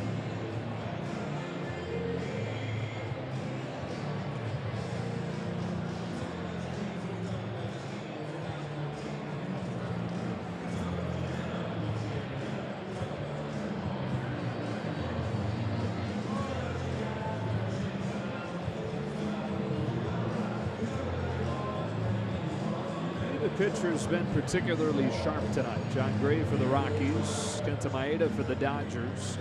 Tied at 3 in the 4th. Rockies have had opportunities for a whole lot more, but as has been the case for them much of this second half, they've had those opportunities slip through their fingers. When you have outings like this as starting pitchers, you've just got to battle. It's like a hitter that's coming up later in the game. He's on an 0 for 3. Do you want him just to throw his 4th at bat away? No, the game is still on the line. 3-3, and it's a battle. You're going to give up runs in this park, but you just can't give up. What you've come to expect to happen when certain balls are hit or certain things happen, it doesn't happen here. You've got to push up against it. 2 on, 2 out. Carlos Gonzalez, who's reached both times with a triple and a walk, hits the first pitch on a bounce to Dozier. Moves his feet over to get in front of it, fields it cleanly, and throws him out. Through with 4, tied at 3.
Dodgers baseball on Sportsnet LA is brought to you by your Southern California Toyota dealers. Get huge savings on a reliable new Camry at Toyota's National Clearance Event. Ryan McMahon replaces Nolan Arenado at 3rd. It's a horrible sign for the Rockies with Arenado. Saw him cranking on that right shoulder. And we've gone back and looked at replays of his at-bats and any plays he made in the field and haven't been able to find anything where it's obvious what the issue might have been. So McMahon in the game at 3rd, tied at 3 as we go to the 5th, and Jock Peterson leads it off against John Gray. Hits the first pitch on the ground to DJ LeMahieu. Pitch and 1 out. Peterson has grounded out to the right side all 3 times. John Gray's given up these 3 runs over his 4 innings of work. Here in his 5th start back from AAA. What have been your impressions of him so far? I think he's on the edge of throwing the ball really well. You can see the decline in his velocity, and he's not quite as violent on the mound with his mechanics, but he looks like he's trying to pitch. He's just having trouble keeping the ball down in certain situations.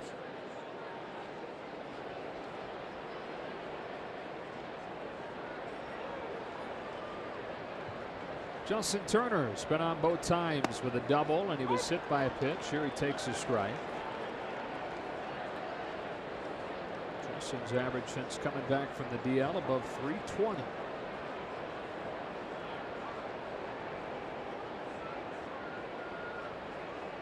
Feeling really good the last few days, really since the start of this road trip. A trip during which the Dodgers have won 2, lost 1. Split in with Oakland, winning the opener last night. Battled back from down 3-1 to tie it on the Muncy homer here.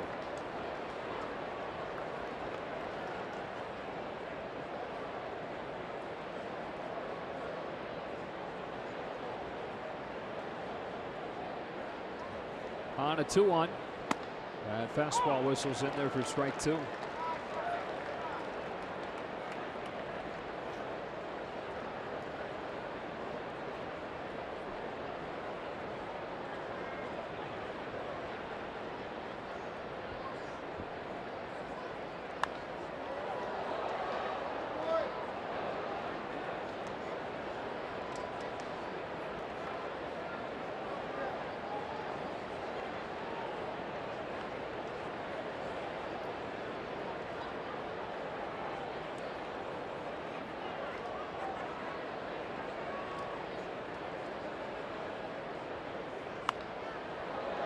Same looking foul, and we'll do the 2-2 again.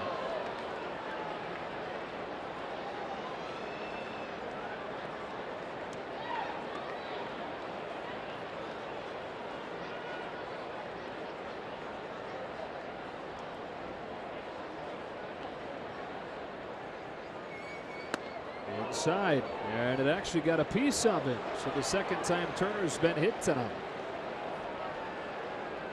Well, take a look at the double play again earlier tonight that Nolan Arenado helped turn at second.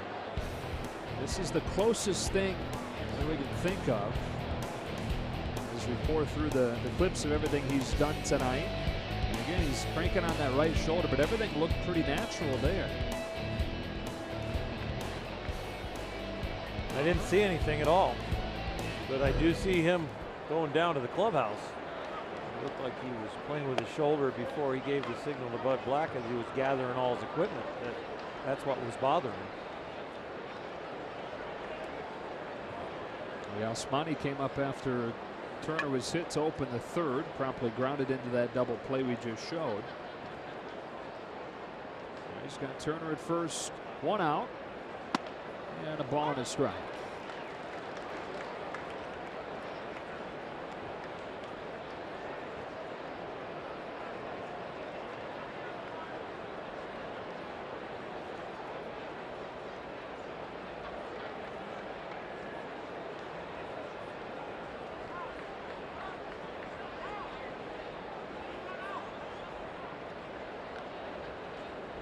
Bud Black and home plate umpire James Hoy having a conversation about something here. Didn't look contentious.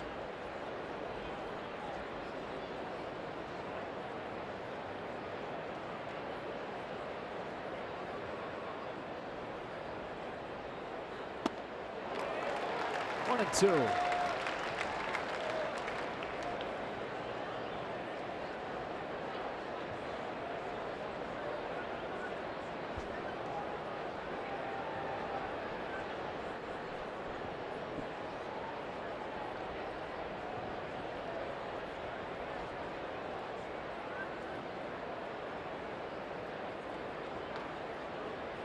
Back-to-back off-speed pitches to get Grandal, 2 out.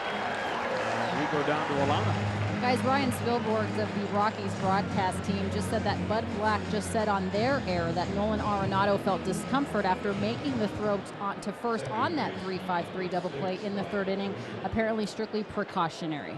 Okay, so there you go.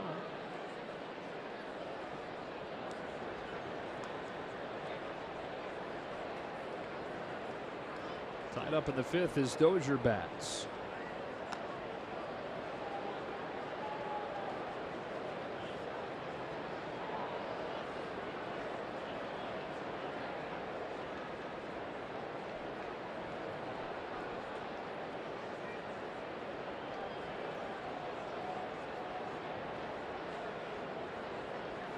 In addition to the nice offense so far for Dozier, it's been enjoyable watching him field.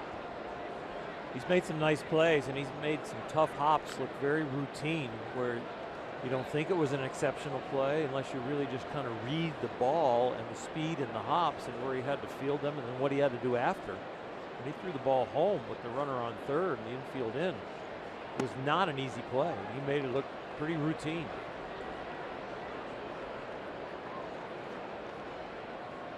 So he's always been ahead of his years defensively. Wasn't always a standout hitter coming up in Little League in Mississippi, but always made you say, wow, you should be playing with the older kids and watching him play defense as a shortstop coming up. Takes a little bit high, ball 3.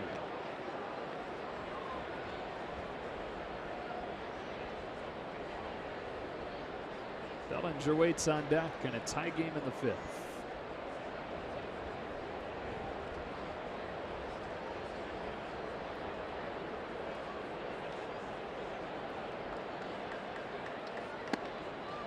Strike 1.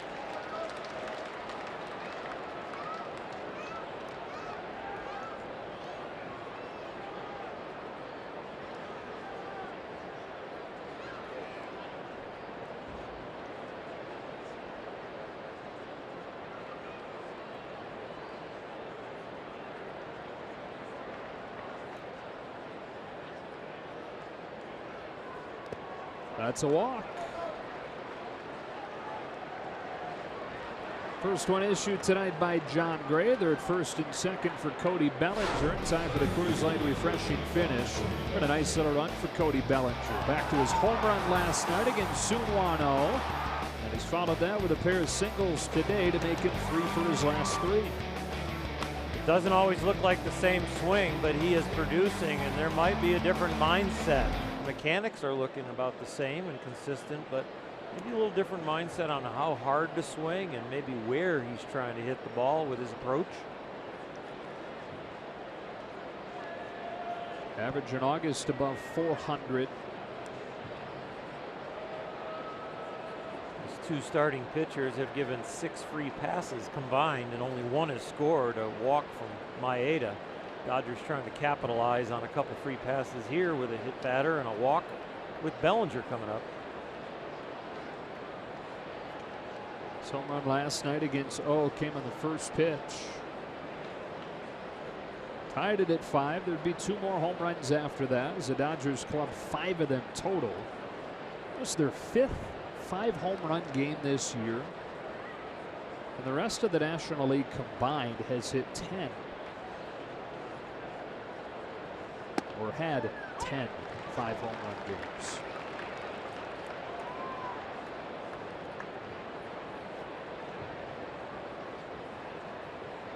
One of them tonight came from Muncie.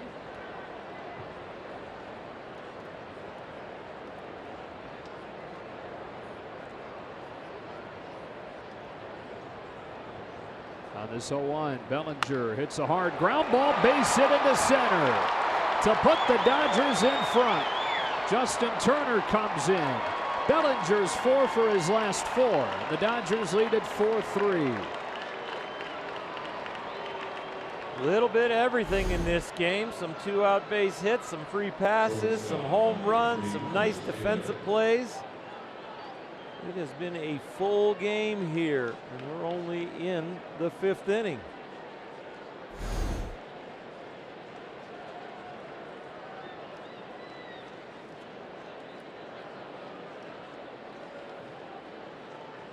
John Gray had given up a total of 5 runs in his first 4 starts back from AAA, and he's allowed 4 tonight already. It is at 91 pitches. 2 on, 2 out. Chris Taylor takes a strike.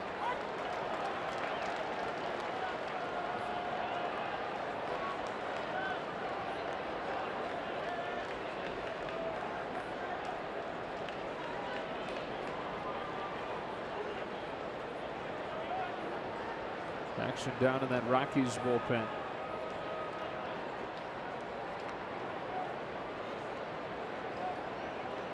Harrison Musgrave. Rockies fans right now covering their eyes anytime they see movement in that bullpen.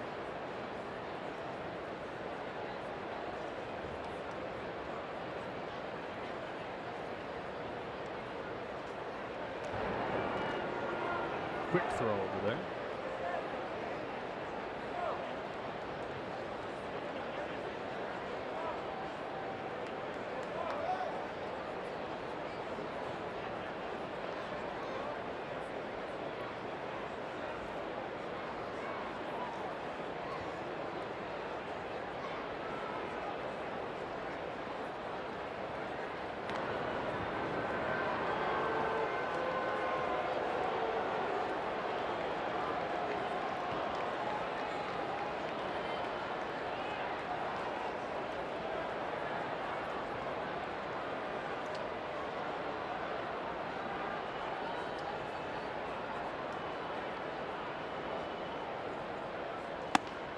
That's up and in, and it's 1-1. And especially before John Gray went to the minors, this was the thing. Anytime there started to be traffic against him, he became a different guy, and not in a good way. Low and medium leverage situations, so the low pressure situations, a 5-to-1 strikeout to walk ratio. But in the biggest moments, it goes down to 1-to-1 strikeout to walk. And I'll bet you it's a lot of hitters counts. So if he's struggling with striking people out, that means he's not getting ahead. If he's not getting ahead, that's a lot of counts like this one. 2-0. 3-0 to Dozier. The Muncy home run was on a 2-0 pitch.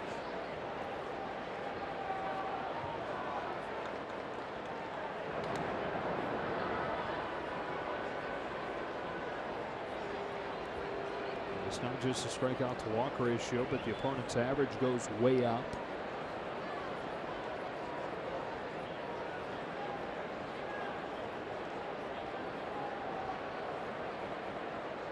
The motion for him was a mindset thing, a mental reset. Here's his 2-1. Not where he wanted it, but he got a swing and a miss, 2-2.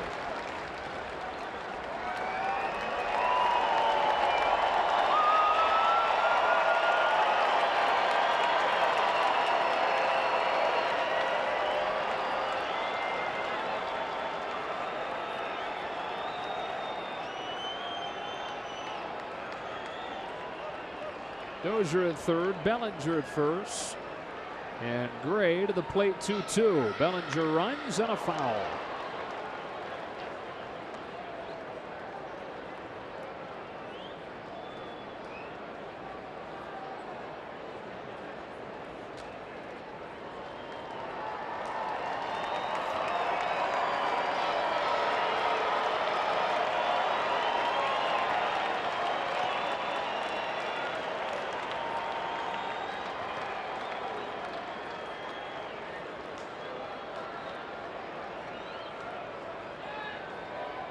Another 2-2. He runs again. Taylor strikes out swinging. But the Dodgers take the lead, and a 2-out hit from Cody Bellinger. We're halfway home, and Miami and the Dodgers are back in front.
Charm by purchasing a 3-game mini plan. If the Dodgers win all 3 games you pick, you'll win a ticket to Fan Appreciation Day and be recognized on the field and get a specially designed Good Luck Charm t-shirt.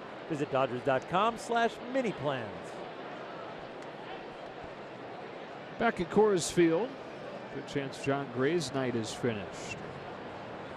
Dodgers really made him work, throwing close to 100 pitches over these 5 innings. And again, John Gray had gone 7 full in all 4 of his outings since returning from AAA. He pitched into the 8th in 3 of them. Here's Maeda gets himself over with a curve for a strike to McMahon. He's replacing Nolan Arenado. Arenado leaving for precautionary reasons with his shoulder not feeling quite right. The Southern California native comes in for him. So from one Orange County guy to another, and went to modern day. As part of the future of the Rockies at just 23 years old.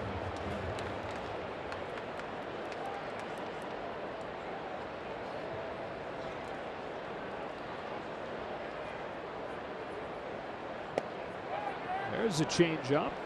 1-2.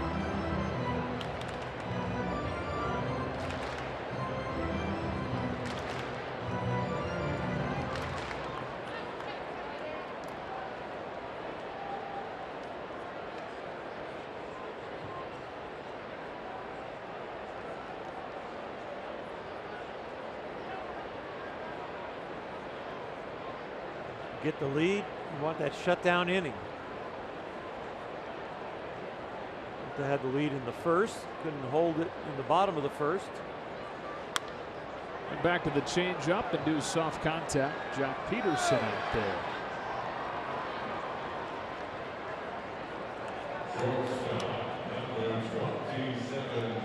Still not seeing a ton of the change up tonight. Last few outings, as he talked about off of the top, we've not seen much of it, at least compared to when he was really good. But when he has used it, it's been effective again. It's much better when it starts on the plate and almost stays on the plate. That means the action on it is more straight down. When it starts on the corners and kind of wanders off the plate, that's when it's flat and the hitters read it quicker. Been a good night for Trevor Story. Reached on a fielder's choice and then drove home a run with a ringing double into the left field corner. Takes just off of the plate for ball one. Trevor Story, that breakout rookie season, sending his batting gloves and his helmet to the Hall of Fame a couple of weeks into his career. That's some heady stuff for a guy who didn't even figure he'd make the roster that year. Did so because of some injuries. And then an injury of his own ended that season prematurely. Last year, his first full year in the majors was not a good one. Led the National League in strikeouts. He hit below 240.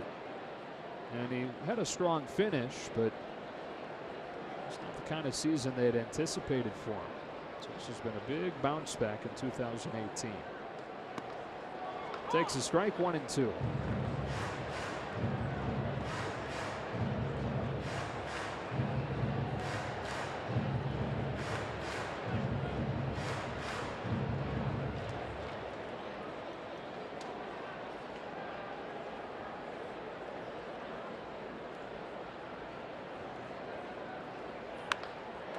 Down the right field line, but it peels foul.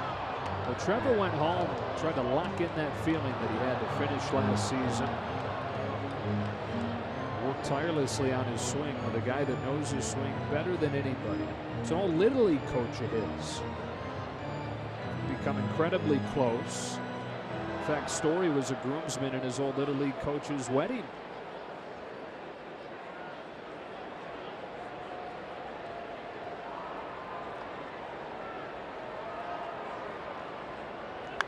Five days a week, 2 hours a day. They go to the cage, take swings, tweak a few things, watch video of it, go back into the cage, work some more, over and over and over. With the big goal just really being slowing things down, simplifying his swing. And everything they did, all the work they put in, he said it's manifested itself most in his pitch recognition.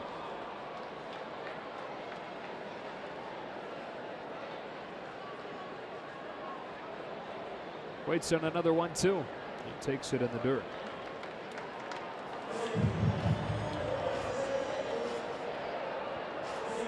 Insisted that he pay his buddy and his old Little League coach's salary with as much as he was working with him, but the coach refused to. He said, "Look, you're one of my best friends, man. I'm not gonna charge you for this. And plus, I love baseball too much. This is fun for me," the old coach said. So 2 hours a day, every single day through the offseason for free, helping his friend and his pupil. He's taken that average from 239 last year with all the work he and his friend put in, 290 this year.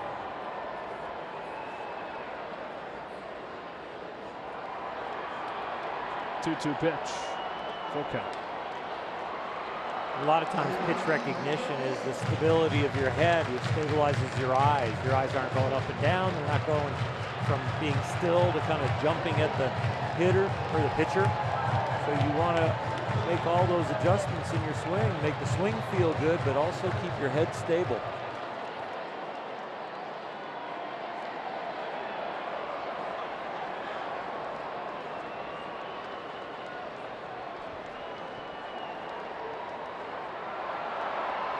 After falling behind, he's worked it full and waits on the 8th pitch of the at-bat. It backs up and gets him on the inside corner.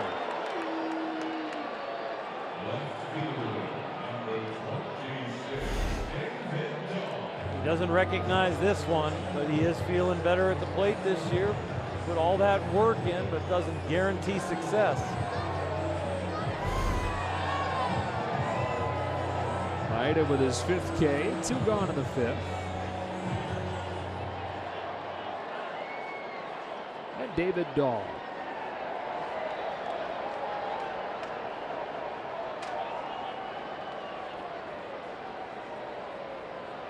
Rockies have had multiple base runners in all 4 innings tonight. Maeda with a chance here to go 1-2-3 for the first time. Who knows, after this inning for Kenta might be finished. Maybe they'll let him go one more. We could be entering the second half of the game with both bullpens in there. Kenta's spot due up 3rd next inning. We've seen Dave Robertson, Rick Honeycutt try and squeak another inning out of starters, even though they're coming up to the plate, letting them hit, trying to get them to go one more to just not stretch the bullpen that has extra 3 outs.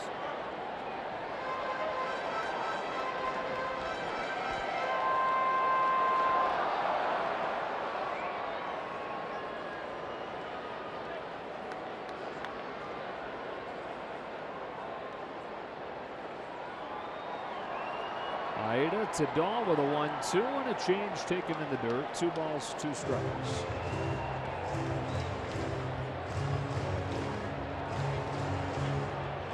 For David Dahl, it's only his 6th game since May. He missed 2 months with a broken foot. 24 years old, and he's overcome serious injury after serious injury. He's down on strikes here, and Maeda has worked a 1-2-3 inning for the first time tonight.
Brought to you by T-Mobile. Max Muncy. A long stretch of him struggling, but seems to be coming out of it. A home run last night off of the bench, and a game-tying home run tonight.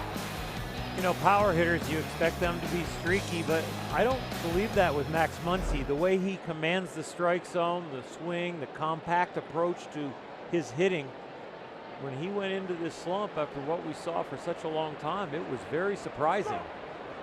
Also very surprising, John Gray staying in the game. 98 pitches deep. Misses with his first pitch.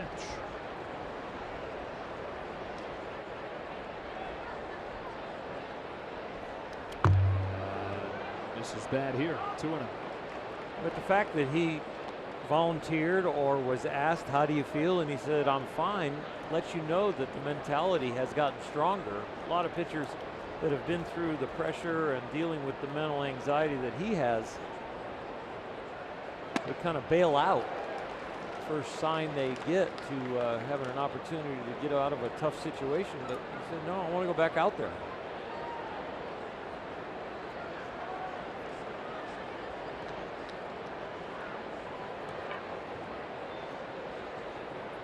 Throws a 2-1. Muncy watches miss. Now back to Muncy. It seems like anybody you talk to, as he's going through his slump, anybody that is close to him as far as coaching staff or his teammates, all so confident that it was just a matter of time before he came out of it. Plate discipline is not typically something that just disappears long term. And the guy's been doing that for his whole career like Max has. You figure that it's going to come back. Just a question of when.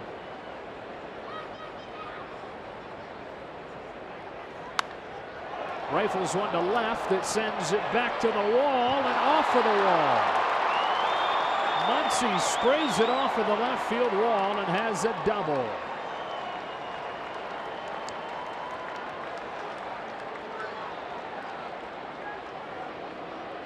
He's doing good and he's smiling. He's seeing that old friend again. The old friend's not Justin Turner. He sees him every day, but the old friend is the swing and the contact is back. You know, the plate discipline as far as reading the strike zone, it didn't really waver until the emotional part of not getting hits. And then all of a sudden you saw him start to wander outside the strike zone. Then getting the emotions back intact got him back in the strike zone, and it looks like the power has returned. One strike, one Batlick on Puig.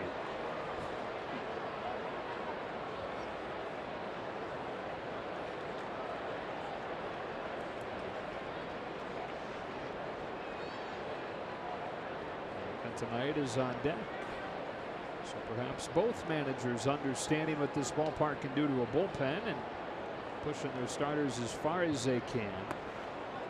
Although, like you mentioned, lately Dave Roberts hitting his pitcher hasn't necessarily meant that the pitcher is going to go back out there and throw again. The shorter bench, because you've got a thicker bullpen, so you don't have as many components on the bench to choose from, and you can run out of players in a hurry.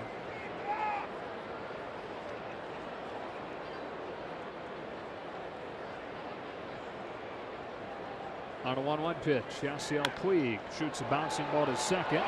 LeMahieu slides to grab it, throws him on. Very well done by Yasiel Puig. You could see him try and push that ball off of his chest to make sure he hit it to the right side of the diamond. We've seen plenty of times where he's overswung and rolled over it, but they're staying inside and just forcing that ball to the right side, moving Muncy up. And with Maeda coming up, man at third and one out, Bud Black brings the infield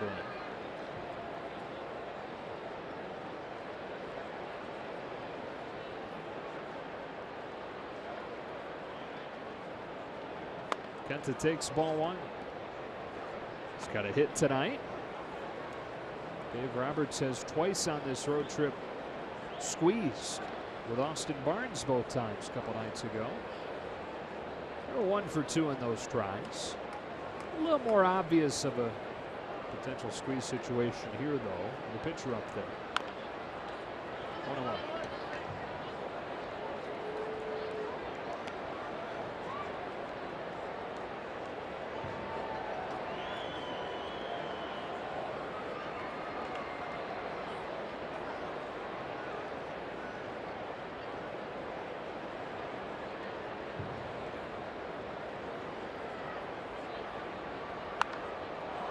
pop up on the infield.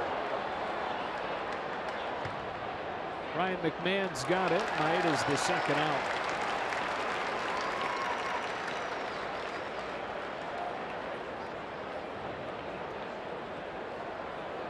If you were going to squeeze there, it would have to be a suicide squeeze with Muncie's speed. Dave Roberts electing Kenta Maeda to handle the bat, which he can, just hit the pop-up. Bud Black coming out, and after a season-high 109 pitches, John Gray is finished. To the Rockies bullpen with a man at third and 2 gone in the 6th.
This bullpen for the Rockies in 26 innings against the Dodgers this year has allowed 34 runs, and that included the 7 runs last night. They have not been good, and it's usually been the components that were expected to do so well, especially the closer, Wade Davis. Sometimes the bullpen and building that bridge to the closer is very hard to do, and that is what the Rockies have struggled with, but they have also struggled at the very end of the game with their high-priced closer. There's just no more deflating way to lose games than to consistently have your bullpen. And like you said, the key cogs in that bullpen, hand leads away. Jock Peterson grounded out to the right side all 3 times tonight. He's got Muncie at third with 2 out. Muncie started this inning with a double. Still at third as Peterson takes ball 1.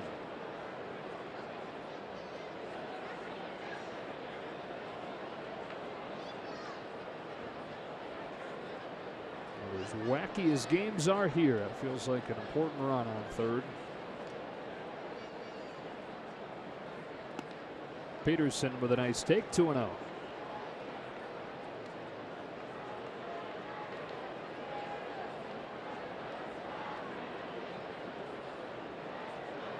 We've seen Jock guess fastball and swing at some sliders down and in. And right here in a 2-0 count left on left, he might be cheating a little early on the heater.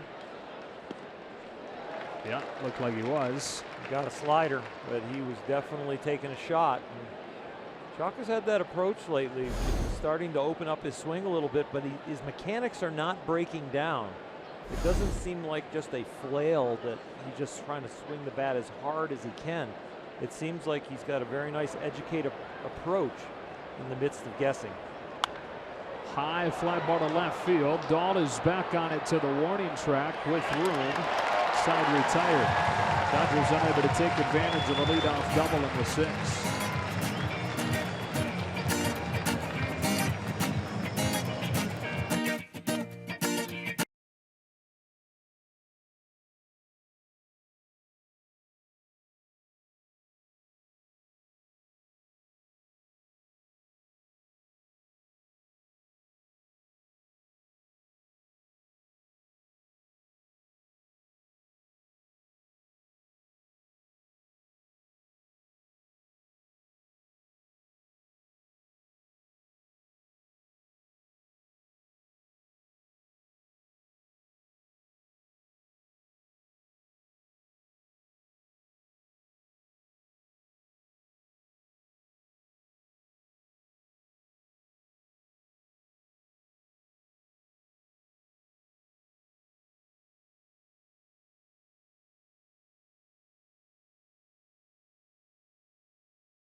Dodgers baseball on Sportsnet LA is brought to you by Nissan.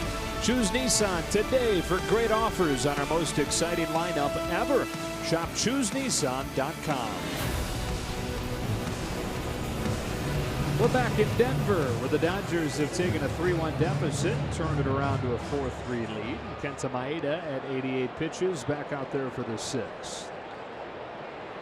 The 4 games against the Rockies here at Coors Field this year, the Dodgers have been down usually after 5. The comeback came early here. It still could be a come-from-behind win. Well, we talked about it earlier. They're 4-0 in this ballpark, but trailed after the 5th inning in all 4 games. Ian Desmond, ball 1.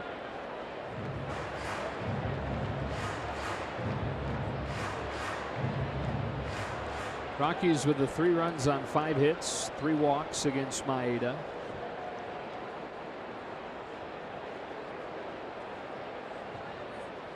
It's one of those nights where you look up and you say, how in the world does Kenta Maeda have the lead in this game?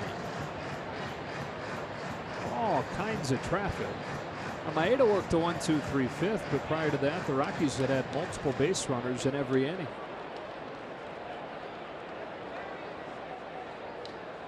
Here's his 1-1 to Ian Desmond. And it's fouled back, strike 2.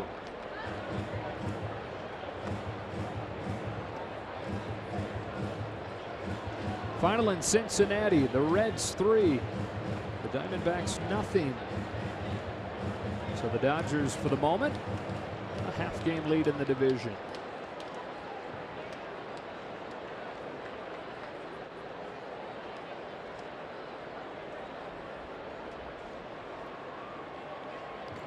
Two and 2. We're just glancing at the out-of-town scoreboard. How about this game in Baltimore? Red Sox and Orioles have combined for 30 runs on 31 hits. Put up 11 runs and get smoked. Huh.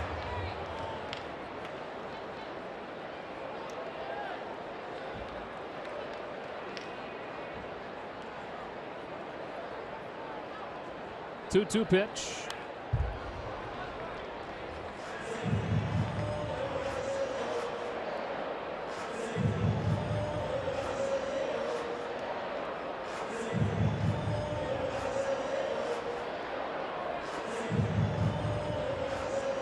Giants lead the Pirates right now, 3-1 in San Francisco. There are reports out of San Francisco that the Giants are planning on being sellers here. The August 31st deadline. Pulled sharply past the diving Taylor for a leadoff hit.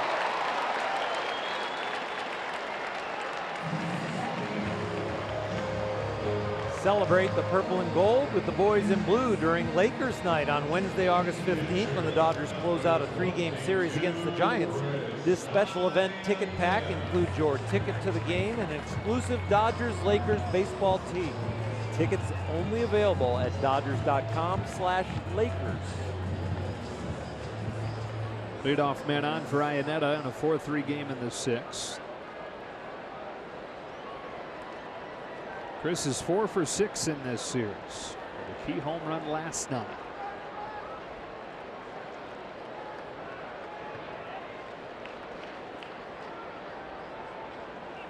Nice pitch, strike 1. You mentioned the 11 runs by Baltimore and get shellacked by Boston. How about the Yankees being 30 games over 500, 8 out? Yeah. And pretty much guaranteed the wild card spot. Second largest deficit in a division in baseball. Who would have thought that the Red Sox would open that up on the Yankees? Looked like that was coming right down to the final weekend of the year. The Yankees will be at Boston, Fenway, right? In a 4-game series. Oh.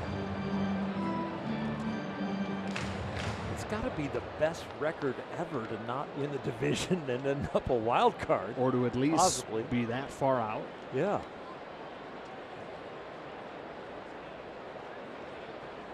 Maeda's 1-1.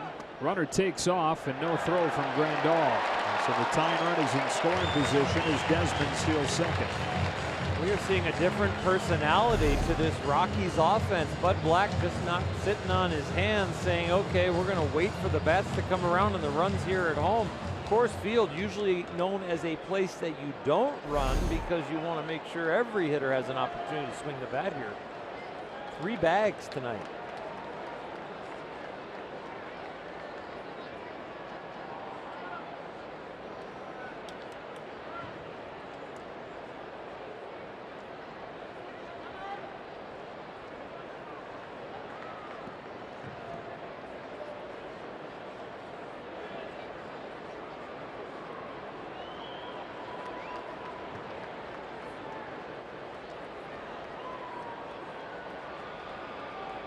Two balls, 1 strike. Maeda downhill. Gets a swing and a miss with a slider, and it's 2-2. Zach Roskup, it appears, is ready to go.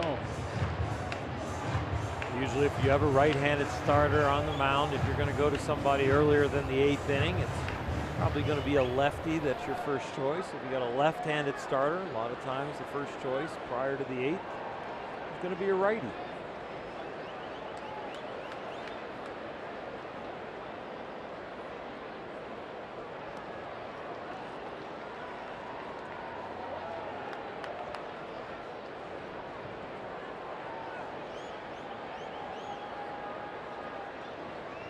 Iannetta hoping to find a way to move the runner up.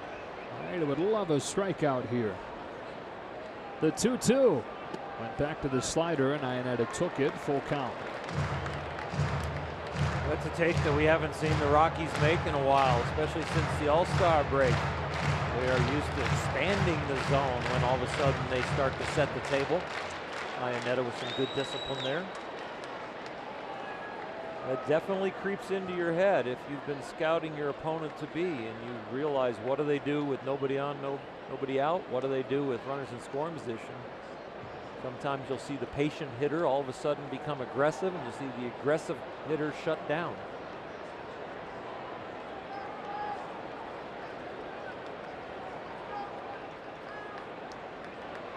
Next pitch should be the 100th tonight for Kenta Maeda.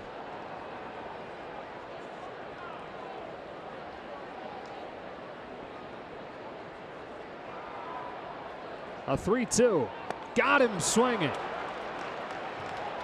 The Rockies now 0 for 7 with runners in scoring position as Maeda gets his 7th K. He's thrown a few of these backup sliders today. They're like optical illusions to the hitters because the spin reads the ball needs to be going right to left. And then when the ball kind of backs up on them, they miss it. It doesn't end up where they thought it was headed. Bud Black has introduced Gerardo Parra as a pinch hitter in the pitcher's spot. And with that, Dave Roberts is going to counter by bringing on the lefty specialist, Zach Roskup.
didn't have his best stuff. Still has the Dodgers in position to win this game as he departs in the 6th. First time in 4 starts that he has departed and the team is ahead, so feeling a little bit better. And you know what? It could have been a lot worse. He picked himself up, the defense picked himself up, and of course, the offense getting the run, so he has the lead.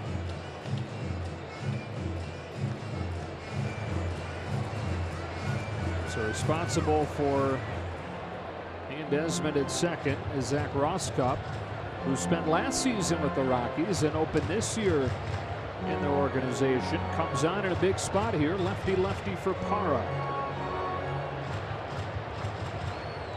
This situation as a left-handed specialist, you get your left-handed hitter up there, you don't all of a sudden burn and see another pinch hitter to get a righty, because again, benches are a little shorter in this culture. So you probably go with the breaking ball here.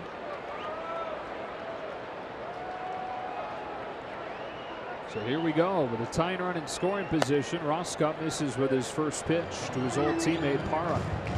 Roskop missed a good chunk of the first half this year while he was in AAA with issues on his left middle finger.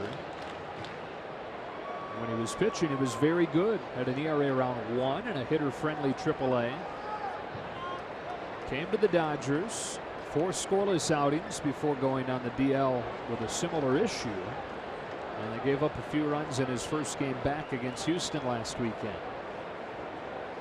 One of the biggest spots he's been in this year.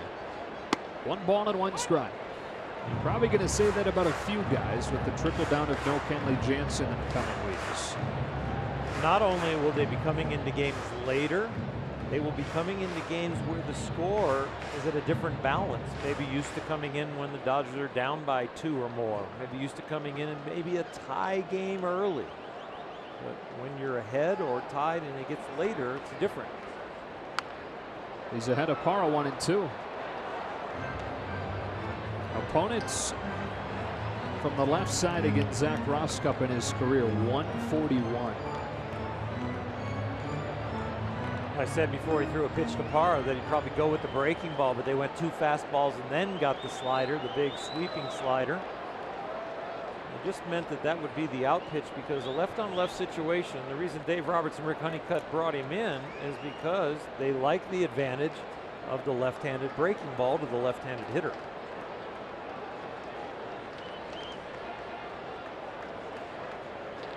Desmond at second. 1 gone into the 6th, and a 1-run game. Here's a 1-2 and ball 2.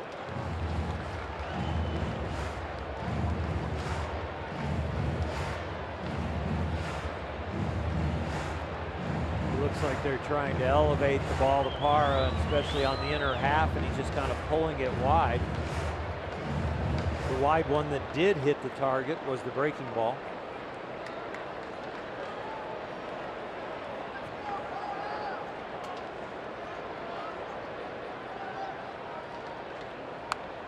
Do it again.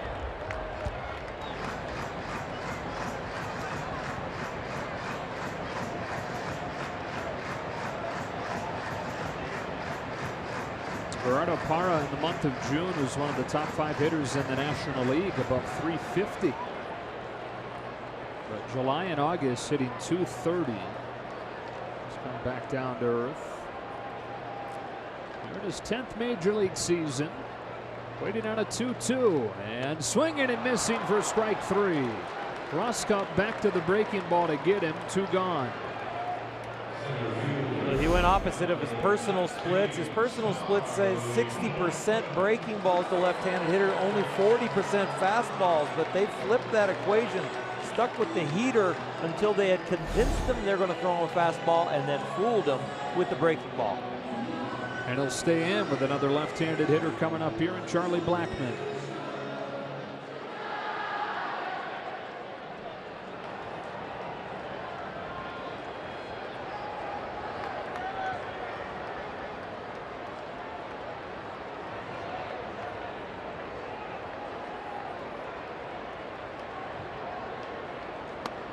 Strike 1.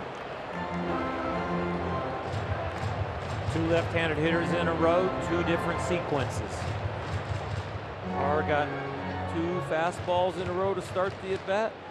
Blackman gets a breaking ball in the first pitch.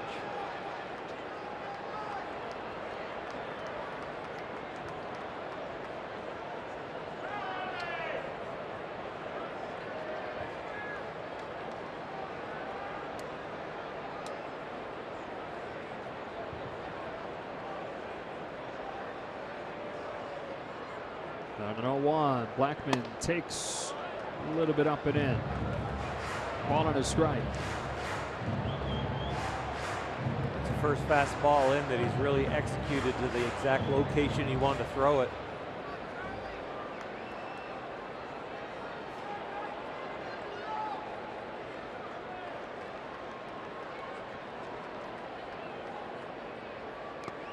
Ball 2.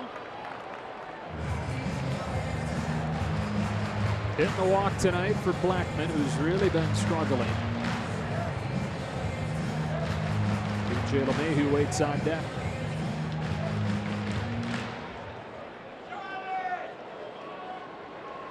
There's nobody warming down in that bullpen. So Roscoe really hoping that he can get Blackman and not have to go lefty-righty with LeMahieu.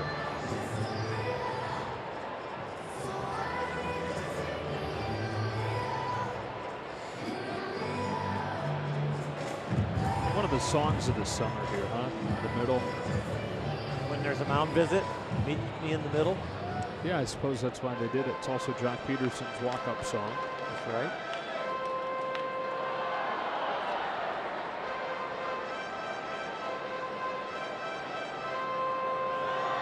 I'm going next level anytime you bring up music now. I've got to be more on my toes. I just can't. You can just bring something up from like before 2005 and I'm in trouble. Here's the 2-1 and strike 2.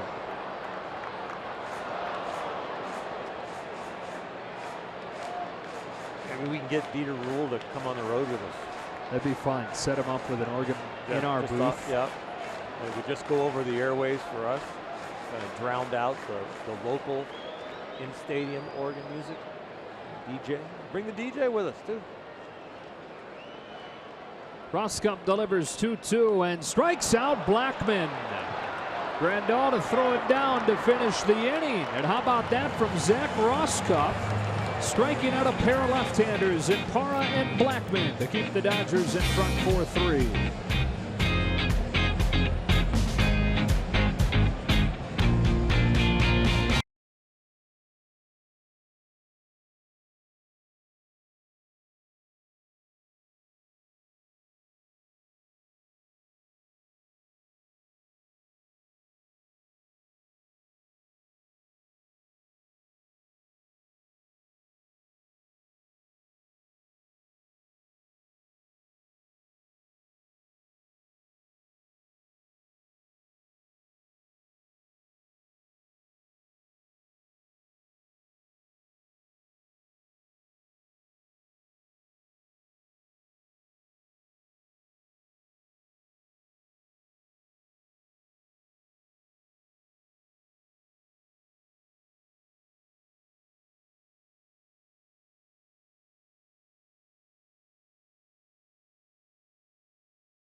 Another tight one between these teams. Dodgers coming from behind last night, right in the long ball in the late innings.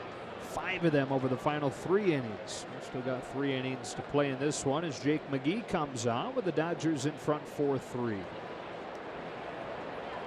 Jake McGee, you see that ERA of 6.63.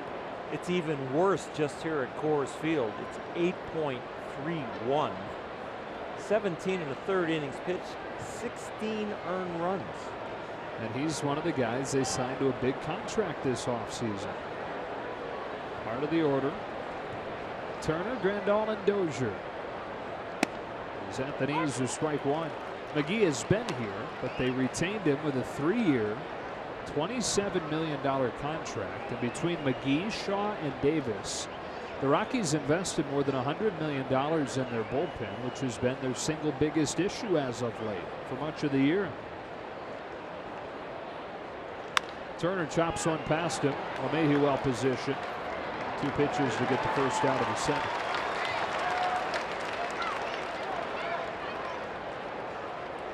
The manage the Rockies in this bullpen. If you're Bud Black and you're down by a run, you feel like if your bullpen shuts them down for 3 innings, you're going to win the game. And there's more to the bullpen here at Coors than just finishing off games where you're ahead. It's keeping you close when you're down by 2, down by 1, or tied.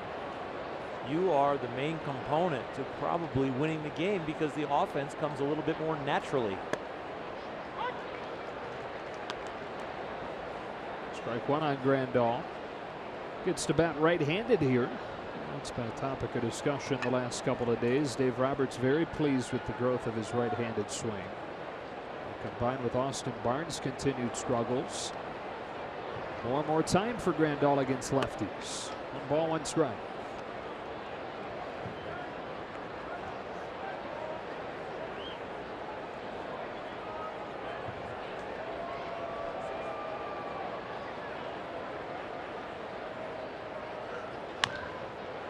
Ground ball, Story. 2 out. On the flip side of talking bullpens and comebacks, as the Dodgers are up by 1, the offense can't just sit there and go, okay, we got this one in hand. Our bullpen's going to shut them down and we don't need more runs. You press harder for those insurance runs here. We've talked about it. 3 runs feels like a 1-run lead, and 1 run feels like a tie game. Yeah, remember it was 1-1 going into the 7th inning last night, and it ended up 8-5. 3 ground balls. Good looking inning for Jake McGee. We stretch in Denver. The Dodgers 4, the Rockies 3.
As always, brought to you by Nissan. 2 more games on this road trip. And then the Giants come in on Monday for a 3-game series and a 3-game homestand. Dodgers right back on the road from there to Seattle. 4-game series always feel significantly longer than a 3-game series for some reason. And especially in this ballpark, the tendency to be quite a grind for teams to play 4 games. But if the Dodgers can hold on here and take the first 2, that's a huge step in the right direction for making this a good series and a good trip. Roskup stays in despite a right-handed hitter to lead it off. DJ LeMahieu, ball 1. As a starting pitcher or as a bullpen piece, if you're coming in to the 3rd or 4th game, or you're starting the 3rd or 4th game, you really have to keep your antennas up to see if the hitters are starting to make adjustments to the scouting reports and the places that you attacked, meaning your team, in the first couple games. The experience of facing an organization for 4 games, and even it comes up in the 3rd game, is you start to expose your strategies, and all of a sudden you got to watch the professional hitters on the opposing side. Are they starting to make an adjustment back? And so you've got to be able to react a little quicker in games 3 and games 4. 2-0. There's a strike.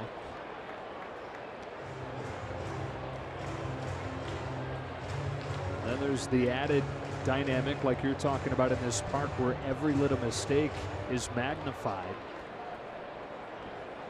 Well, the closer we get to game 4 and starting pitchers are going at least 6 or in that vicinity, it really is protecting the bullpens. So Dylan Floro loosening as Roskup falls behind LeMahieu 3-1. One team really gets a huge advantage if in game 1 or game 2 you can knock a starter out in like the 2nd or 3rd inning.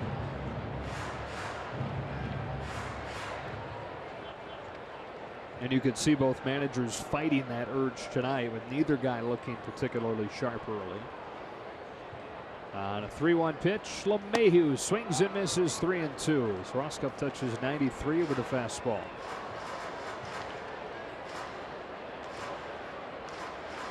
But I guess what better time than now to see what you have with Zach Roskup. Needing some guys to step up in Jansen's absence. Using him in more than just a lefty-lefty role. Here comes his 3-2. LeMahieu shoots a base hit to right to open the 7th.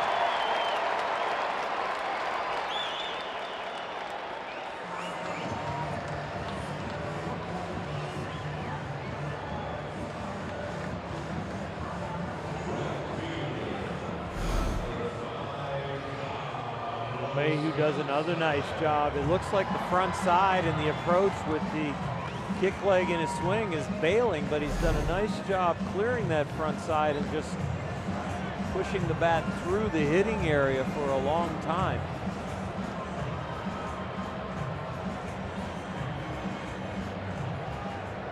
Left-handed batting Carlos Gonzalez, triple and a walk tonight.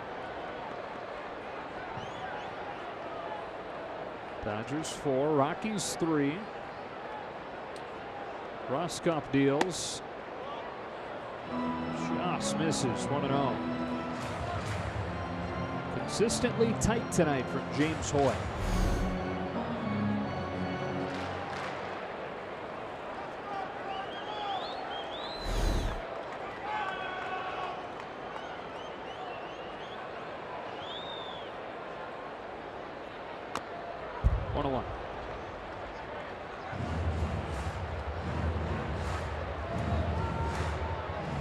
Carlos Gonzalez, for the first time in his career, was diminished to less than an everyday role earlier this season. And it was hard for him to learn how to still be at his best when he wasn't in there every day.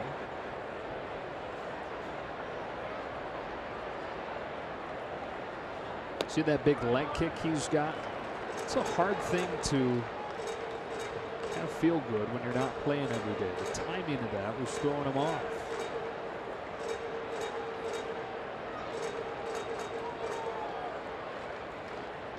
He found himself pressing with limited opportunities, trying to hit 500-foot home runs with every opportunity that he had.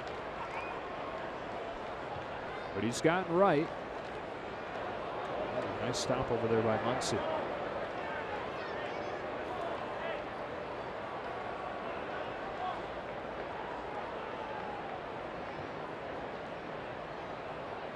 Max over there saying that's an easy play when you're hitting.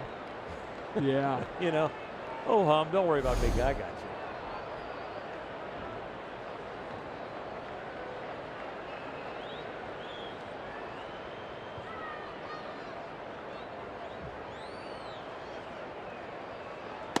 2-2. Gonzalez hitting for a better average versus lefties this year than on righties. They're both close. One in the 290 area, one in the 280 area. Not only getting the starting job back, but doing a nice job no matter what the handedness of the pitcher. Tying run at first, nobody out. Roskup checks on it.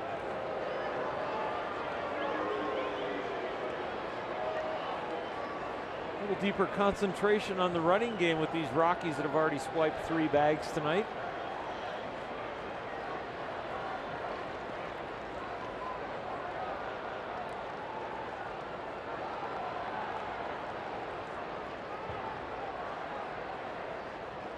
Got him swinging. Roskup has struck out all 3 left-handed hitters he's faced. He has a really interesting breaking ball. It doesn't look like it's going to break much, and then once it starts, it just keeps going. It's got an extra gear there. In some ways, the way it breaks, it's like a huge cutter.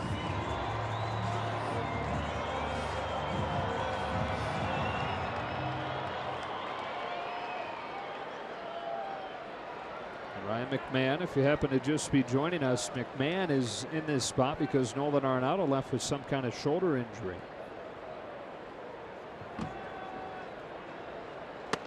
Roskup misses in, ball 1.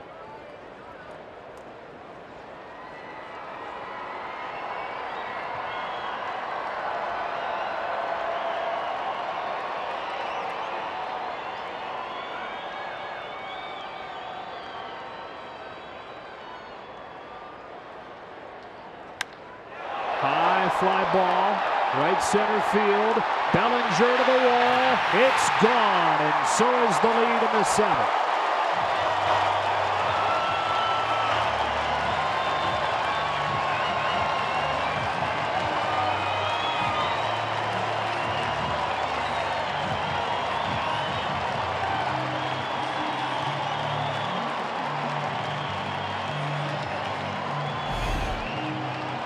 Young man very excited after this swing between first and second, actually turns around and is running backwards towards second, encouraging his team like, take that. And I'll bet you there's some veterans on the bench that are encouraging him when he has to substitute for the team leader, Arenado. And all of a sudden, he becomes the leader, even though Nolan's up the tunnel in the clubhouse. Floro coming on.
change that story quickly with a go-ahead 2-run home run.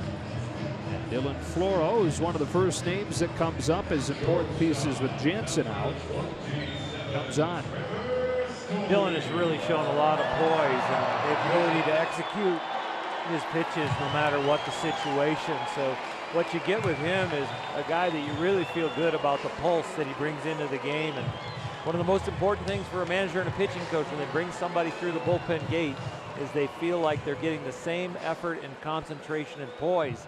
You don't always get the same results, but you want to have a chance with the consistent approach. He's on for Trevor Story. And for the second night in a row, a 7th inning home run has put the Rockies in front. Sayonetta against Baez last night. McMahon against Rosscup tonight.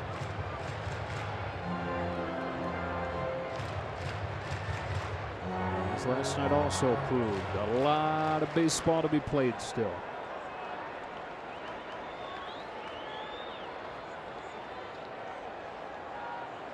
Left it over the plate, banged down the line towards the pole and foul.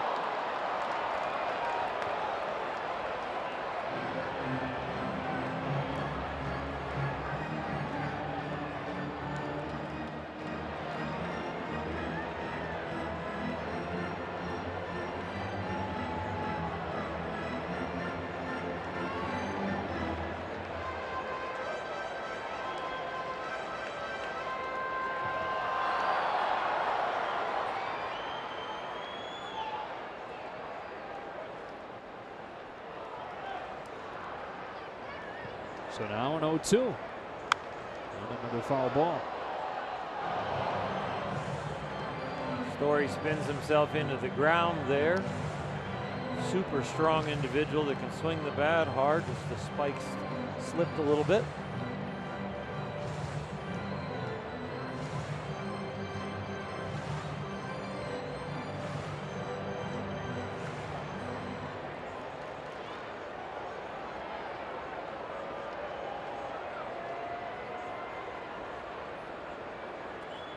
.25-year-old Trevor Story on 0-2. Checks his swing and fouls it. Son of a firefighter. His dad name is Ken. Taught him the game. Taught him and his older brother Tyler how to play baseball. A lot of guys have a big leaguer that they looked up to. For Trevor, it was Big Bro. He always admired. 3 years younger, got to play with him though, and Tyler was a senior. Trevor was a freshman that got called up to varsity. A special time for them. Comes another 0-2 pitch. Story watches it spin away. He's in Irving, Texas, where the Rockies drafted Story in the first round. How about the shortstops taken in that first round that year, Oral? He was the third. The first was Francisco Lindor. The second was Javier Baez. And then Trevor Story. That is a fruitful first round for shortstops. 2-2. Baez might win MVP.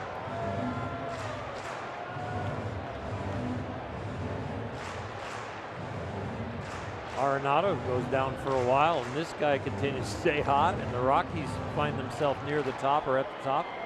He's going to be mentioned in some conversations.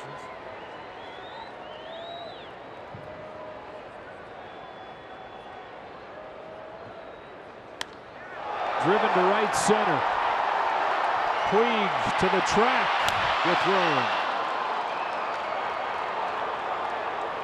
2 gone.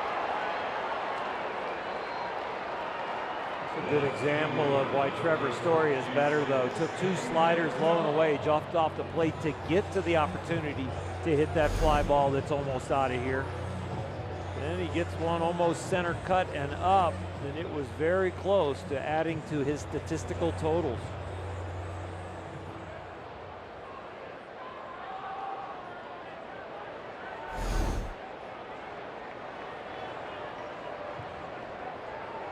David Dahl in a 5-4 game in the 7th takes ball 1.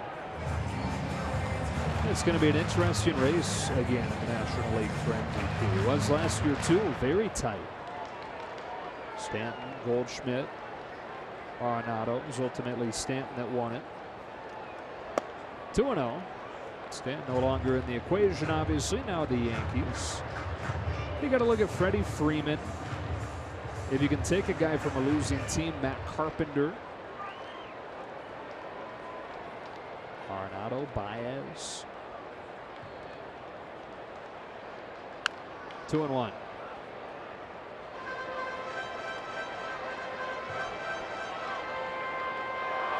So it's more than a two-horse race. Yeah.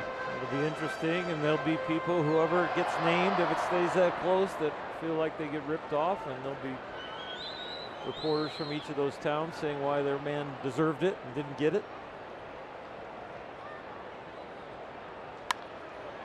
Carves it out to left center where Bellinger and Peterson come together, and it falls. Ugly.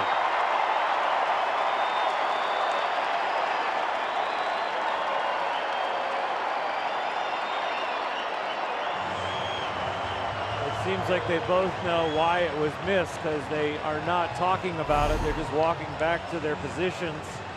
Let's take another look at it. Feel like, what happened here?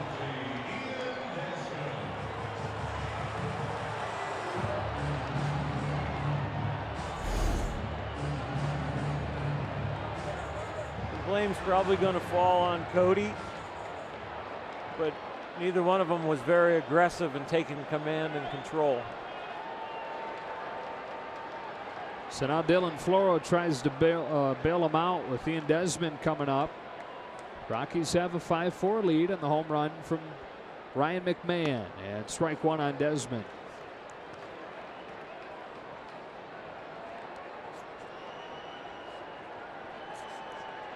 Well, they initially ruled that an error. They've just changed it. Or initially they ruled it a hit, and they've just changed it to an error on Peterson.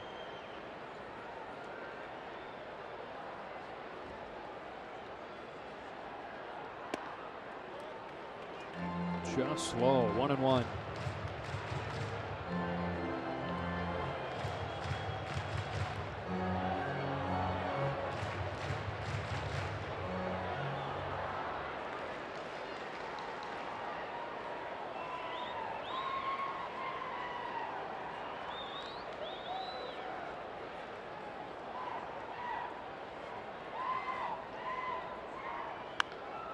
Flores ahead of him 1-2, and trying to make that error a moot point, forgotten point. The Rockies tonight hitless in 9 at-bats with runners in scoring position.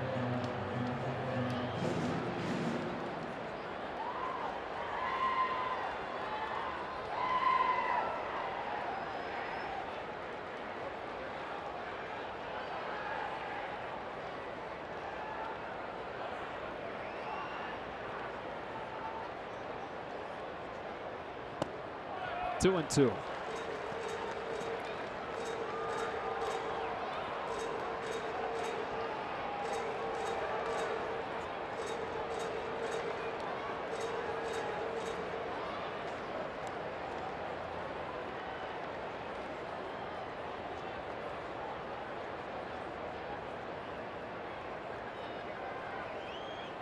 Got it.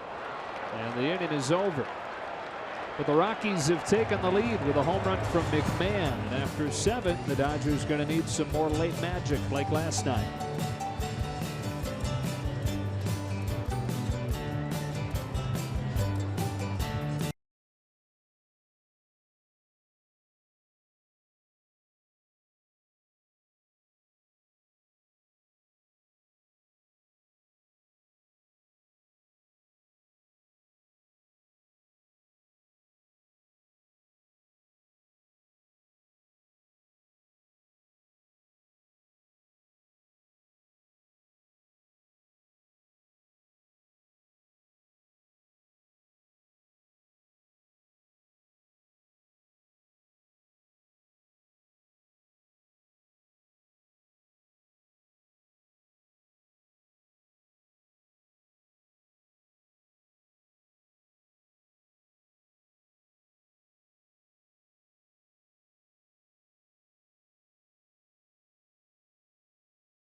The top tier plays of the game brought to you by Arco. Tonight, Cody Bellinger is 3 for 3.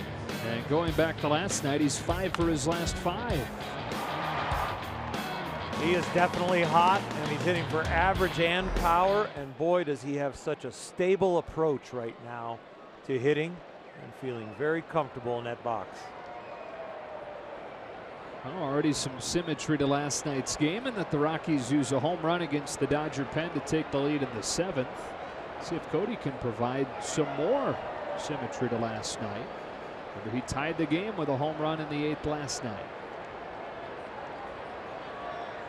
And then like 48 other things happened too, but stick around.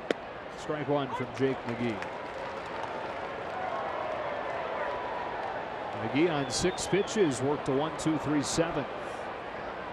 A welcome sign for the Rockies. They're looking for somebody in that bullpen to step up.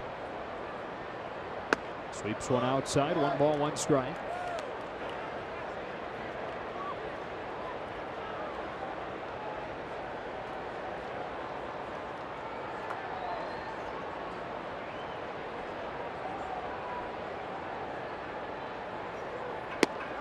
Good take, ball 2.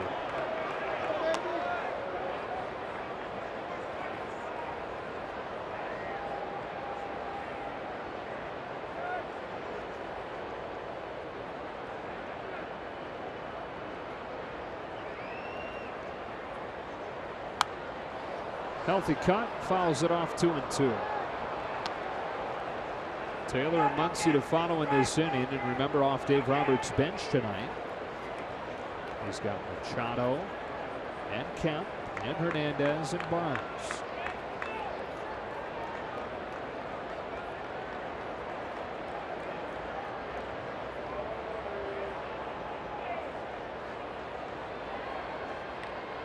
Bellinger leading off the 8th in a 5-4 game, and he's worked it full against McGee.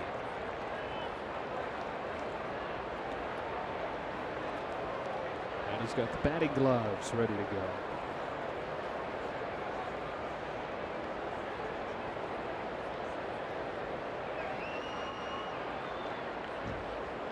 I'm sure the Rockies are grinding on the fact that if they can finish off this game with a strong bullpen effort, that bodes well for the rest of the season for them. But if this bullpen blows it again,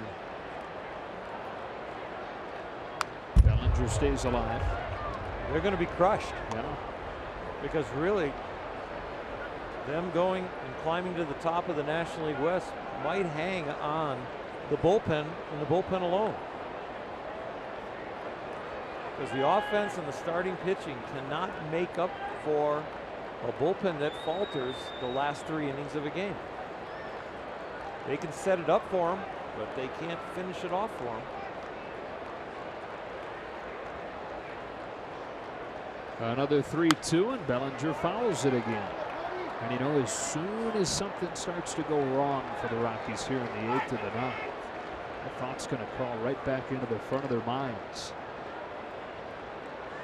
And you don't blame them. It wasn't just last night. It's been a theme. And I think the witnesses are going to get a little louder. The fans understand where the problem has been and where the money has been spent. 8th pitch of this at bat. Bellinger hits one down the line.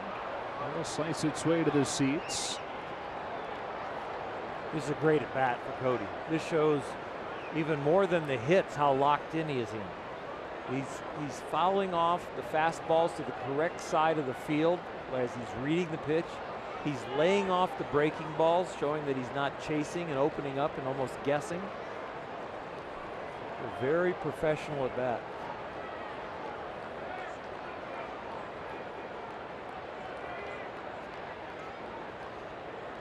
McGee having to dig deep. Another 3-2, and Bellinger turns on it. It's a fly ball to right, but just missed it. 1 out. Just missed it off of the barrel. So close. What a great battle, and he should go back and sit down and feel good about that, not beat himself up. Yeah, frustrated that you just missed it, but boy, what a great approach, great swing, just Barely missed it. Now Taylor, a home run of his own last night. Broke the tie in the 9th inning against Wade Davis.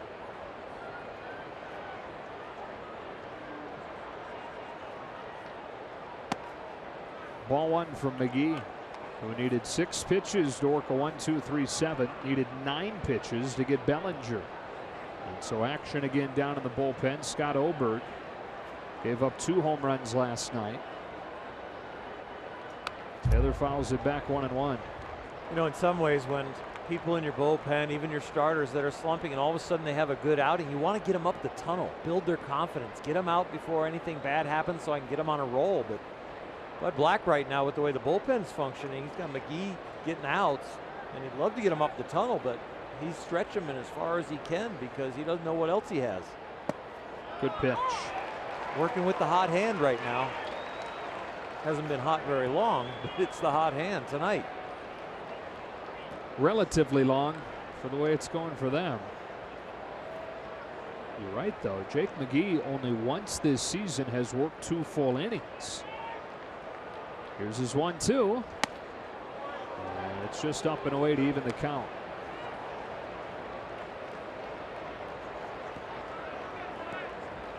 So he just not biting on that high strike today.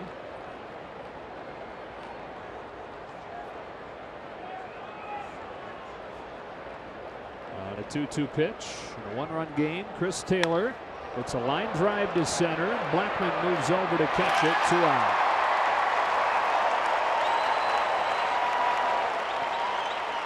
We had some tough years when I was the pitching coach for the Texas Rangers. A lot of young bullpens, a ballpark that was like this one, very offensive friendly.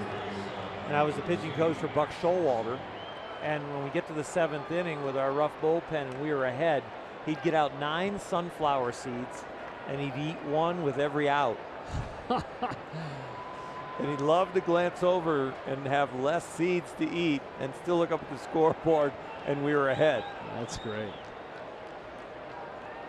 Like his own little celebration for every out. A strike on Muncy, who has come alive on this road trip. 2-run home run tonight, followed that with a double off of the wall after his pinch hit home run the other way last night.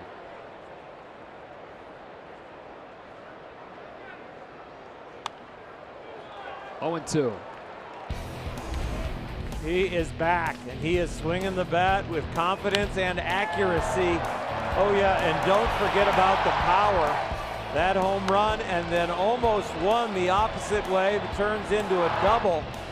And Max Muncy's face is a lot more relaxed. McGee's got him in a tough spot here.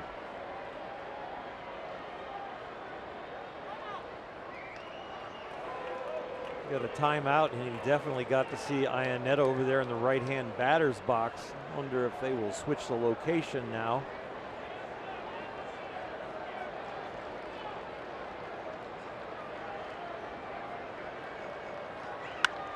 Base hit right center. 3rd of the game for Muncy, who's trying to turn this into a double and does so easily. Tying run in scoring position on Muncy's 3rd hit of the night. All of them for extra bases. Timeout and a glance, and they did not change locations. They stayed away. Max Muncy, you watch the posture on this swing. He is leaning out and reaching to get that ball. Dropping the top hand, extending the bottom hand and the swing to hit that gapper. And with the gapper, the first baseman makes it the second. And sets the table here with 2 outs. Tell you what, that 5 or so pounds that he's dropped looks like it's letting him fly. Bud Black going to take Jake McGee out of this game. Dodgers have the tying run in scoring position when you come back.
It's the San Francisco Giants battling your Los Angeles Dodgers during a 3-game series at the stadium beginning on Monday, August 13th. For tickets, visit dodgers.com/tickets.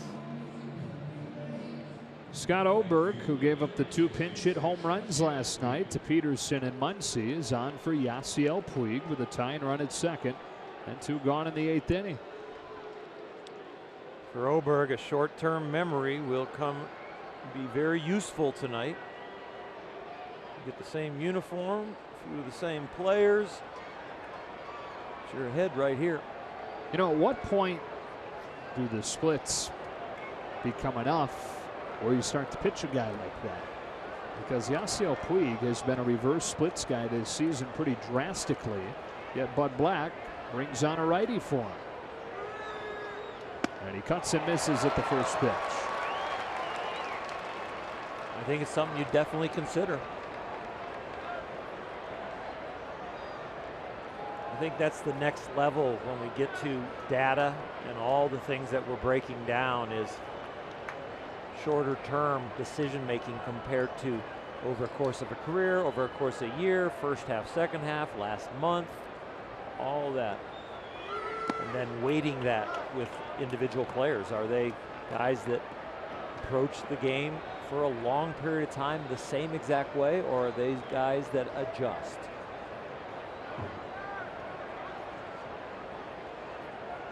In the case of Puig, this is 2 years in a row now. He's been significantly better against righties. Muncy at second, a 1-1. Puig takes it in the dirt. It gets to the screen, and the tying run is 90 feet away.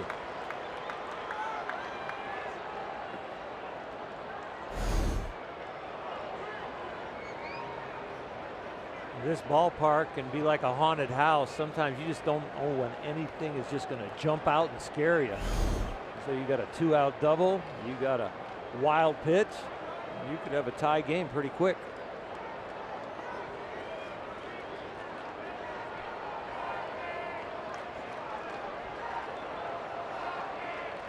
Two and one on Puig. Oberg pitches, and Puig fouls it off 2-2. As bad as it's been going for the Rockies, the thing that could jump out and scare them is a home run by Puig.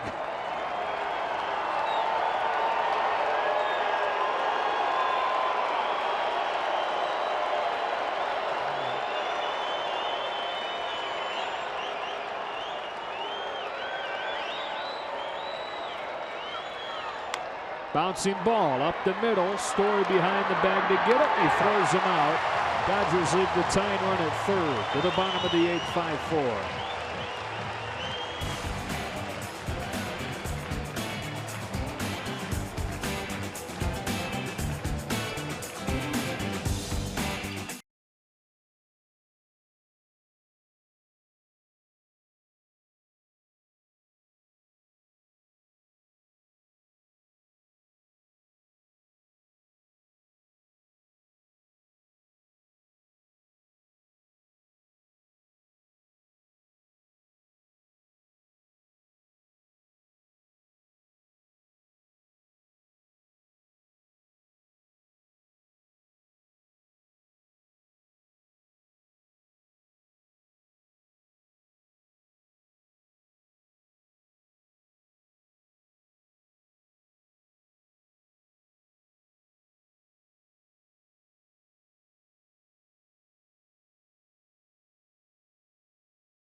studio for a preview of Access Sportsnet Dodgers.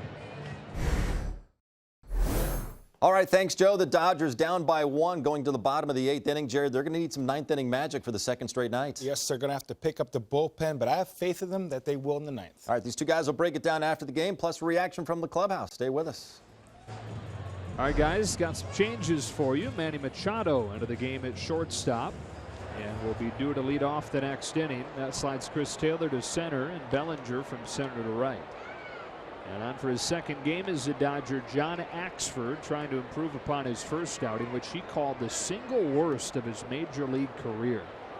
Only recorded 1 out, 3 hits, 6 runs, and 2 walks.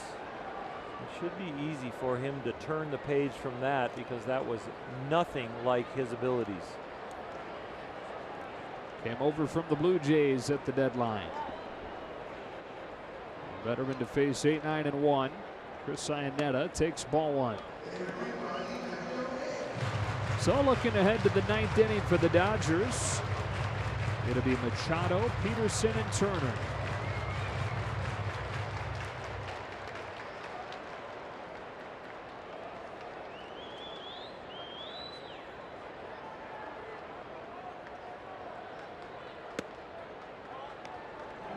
It was definitely a strike, but they're not going to get the call with Grandal not catching it. 2-0. Adam Ottavino instead of Wade Davis. Only a few days beyond Bud Black encouraging and saying Davis is still my closer. I know he's struggling, but I'm going to stay with him. Not so fast.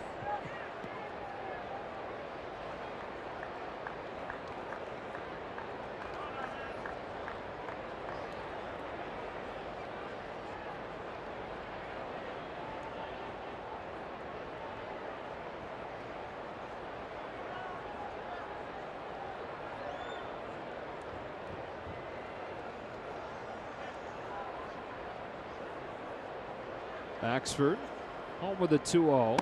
He gets a swing and a miss, strike 1.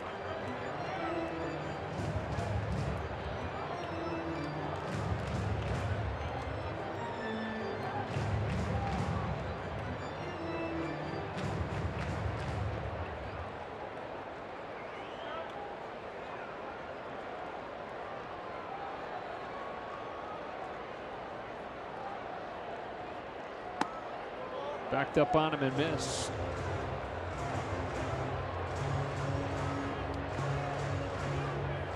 Axford, 35 years old. Out of Canada.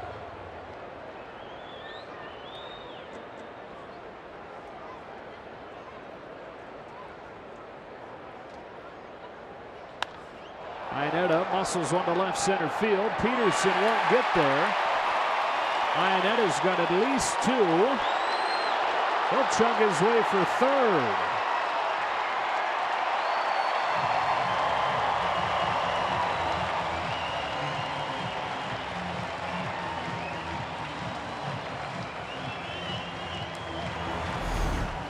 Chuck Peterson has had some adventures out there in left field. He and Cody Bellinger couldn't get together on a routine fly ball that ended up dropping, and now this route that Jock takes, the air here really fools him. He had plenty of time to run a route to catch the ball, but the route that he took was a little short.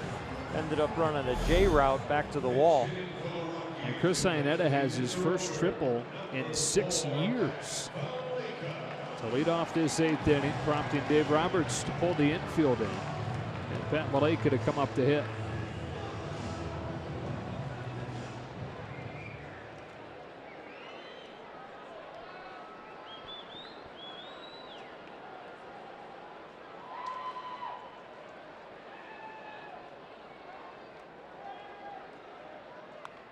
Fouls back the first pitch. With no outs, you don't bring your infield all the way in. Just bringing them in 3/4 to half shuts down the run on contact, because they will make the ball get through with your infield pinched in a little bit. With 1 out, where the offense will go on contact, you've got to bring them in almost onto the grass. 0-2. Well, would a strikeout be nice here or what? You take a few shots. You might even take 3 or 4 shots all the way to the 3-2 count to make him chase. Because that run, when you're this late in the game, is a huge run. So you risk the fact of giving up a crooked number compared to rescuing that run and making it stay right there.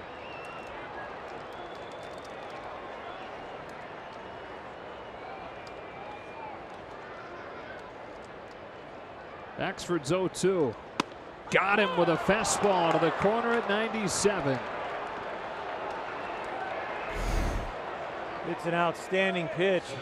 Probably actually too much of the plate, but you're going to lock him up thinking he's thinking breaking ball, so I'm going to dot the corner. He's going to take it because he thinks it's going to move off the plate, but it doesn't.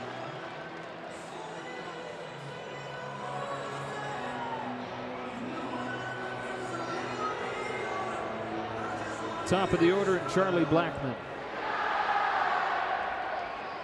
Dodgers not pinching the infield all the way in because you've got the speed of Iannetta, or the lack of, at third, so they're keeping it the same depth. Grandal able to block it down, hold Iannetta at third.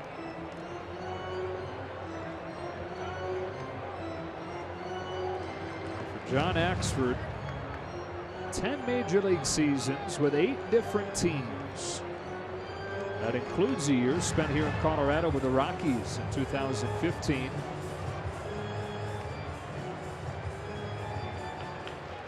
Most of his time in the majors with the Brewers.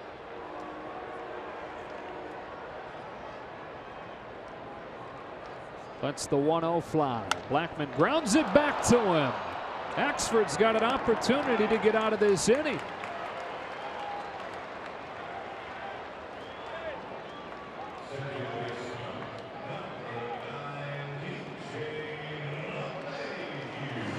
Two gone, and up comes LeMahieu. Practice those all spring, no matter what uniform you're in. He's had plenty of practice with the comebackers and did it perfectly.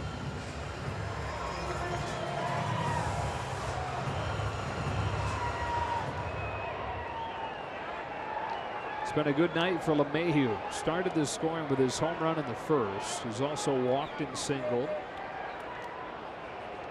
Iannetta waits at third with 2 out as Axford misses in the dirt, building trust in Grandal with him having blocked a couple here.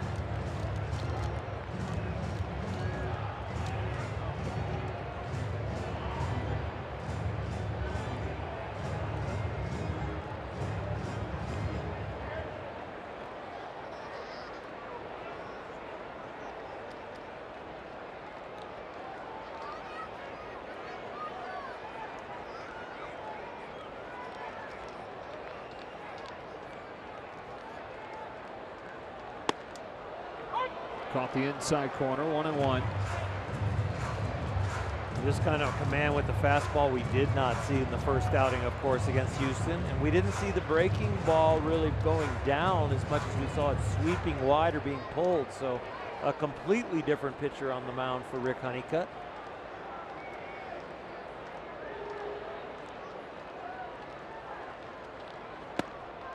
Paints it again, 1-2. Good 97 on the black consistently in this inning.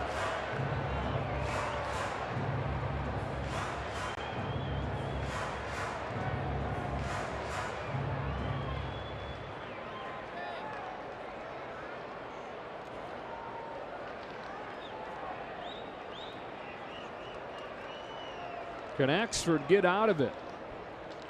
You bet he can. Riding that fastball. After the leadoff triple, the Rockies go down in order, and it remains 5-4.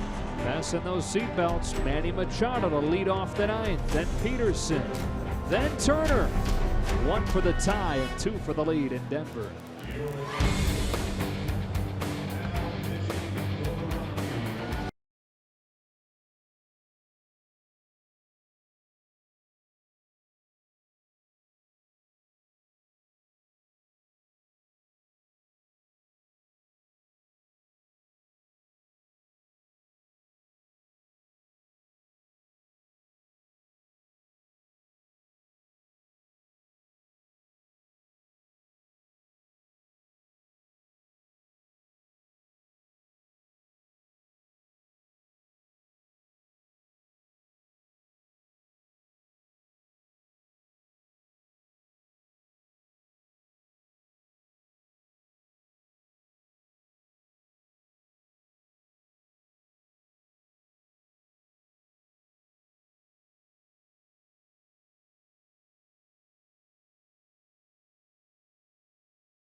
Rockies. That ERA at 1.63, on to try and close things out. He's been scoreless in 44 of his 52 games, and he's had a few saves, but he has not been the component or the guy that really gets the save. He has been setting up Wade Davis, but now is getting the ball in the ninth. And it's Manny Machado off of the bench to play shortstop in the 8th inning and to hit here in the 9th. Got the 1,000th of his career last night. And he showed signs in recent days of being ready to go on a tear. Rockies 5, Dodgers 4. Here we go with the 9th inning. Strike one as he chases a slider.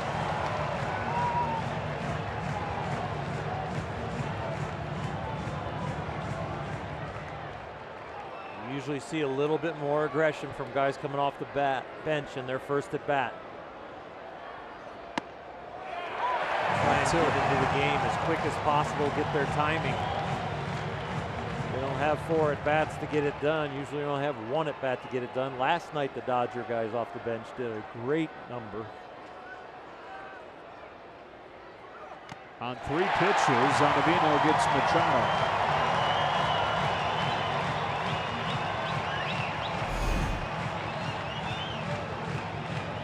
Got loose on one.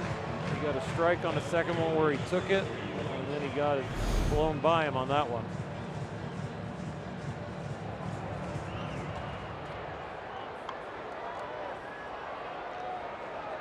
Back to the top, Jock Peterson.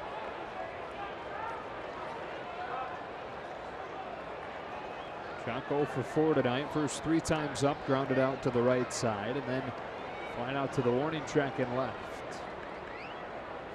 Now with 4 home runs in his last 6 games. Takes ball 1.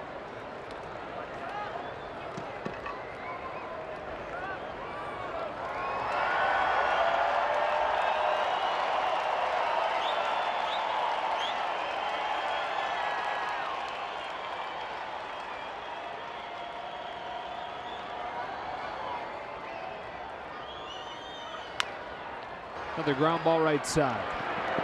2 out.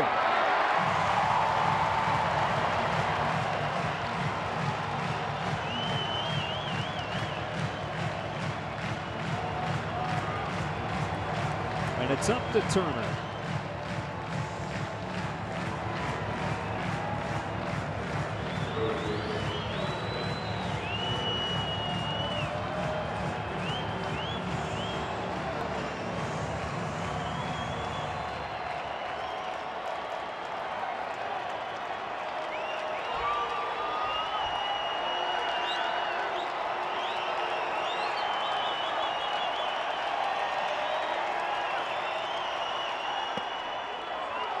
Ball 1.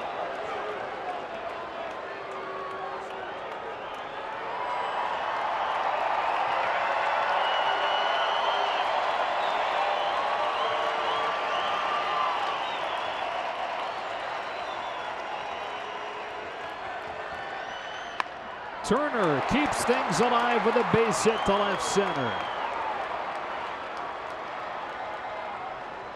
Second hit of the night. Back-to-back 2-hit games here in Denver. And Yasmani Grandal will have an opportunity. Justin continues to be hot and give the Dodgers a chance.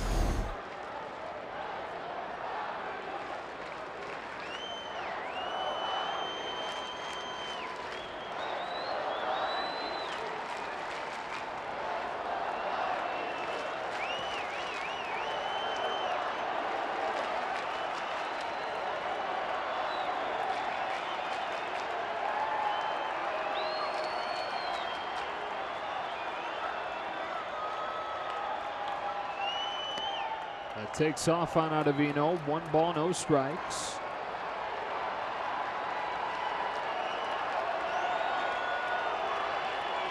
Ottavino looking for his first save since the end of June when he got one against the Dodgers in LA.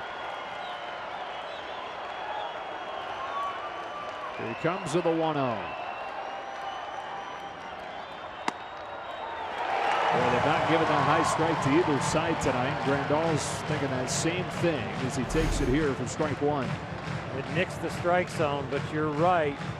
That hasn't been called very much.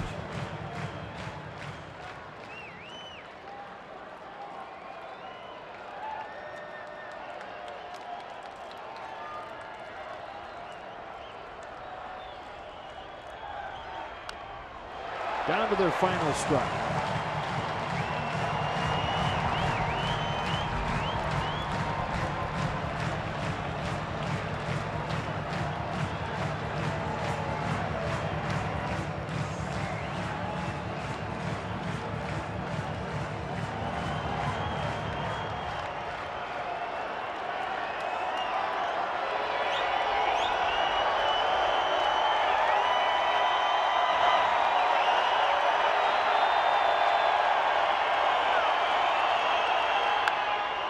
Grounded past the dive at first, covering on Avino, and that's the game.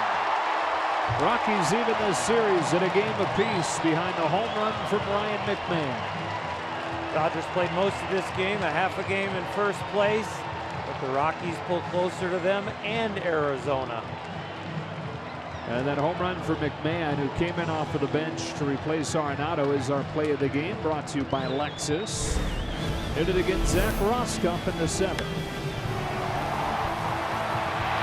was a high mistake, and he hit it high, and it hit it out of here. And the seventh inning was not good for the Dodgers. He replaced Nolan Arenado, and he got the job done. Dodgers 2-2 on this road trip. Game 3 is tomorrow for Orr Hershiser. Alana Rizzo and the rest of our crew. Joe Davis saying so long from Denver. Stay tuned. Access Sportsnet Dodgers begins now.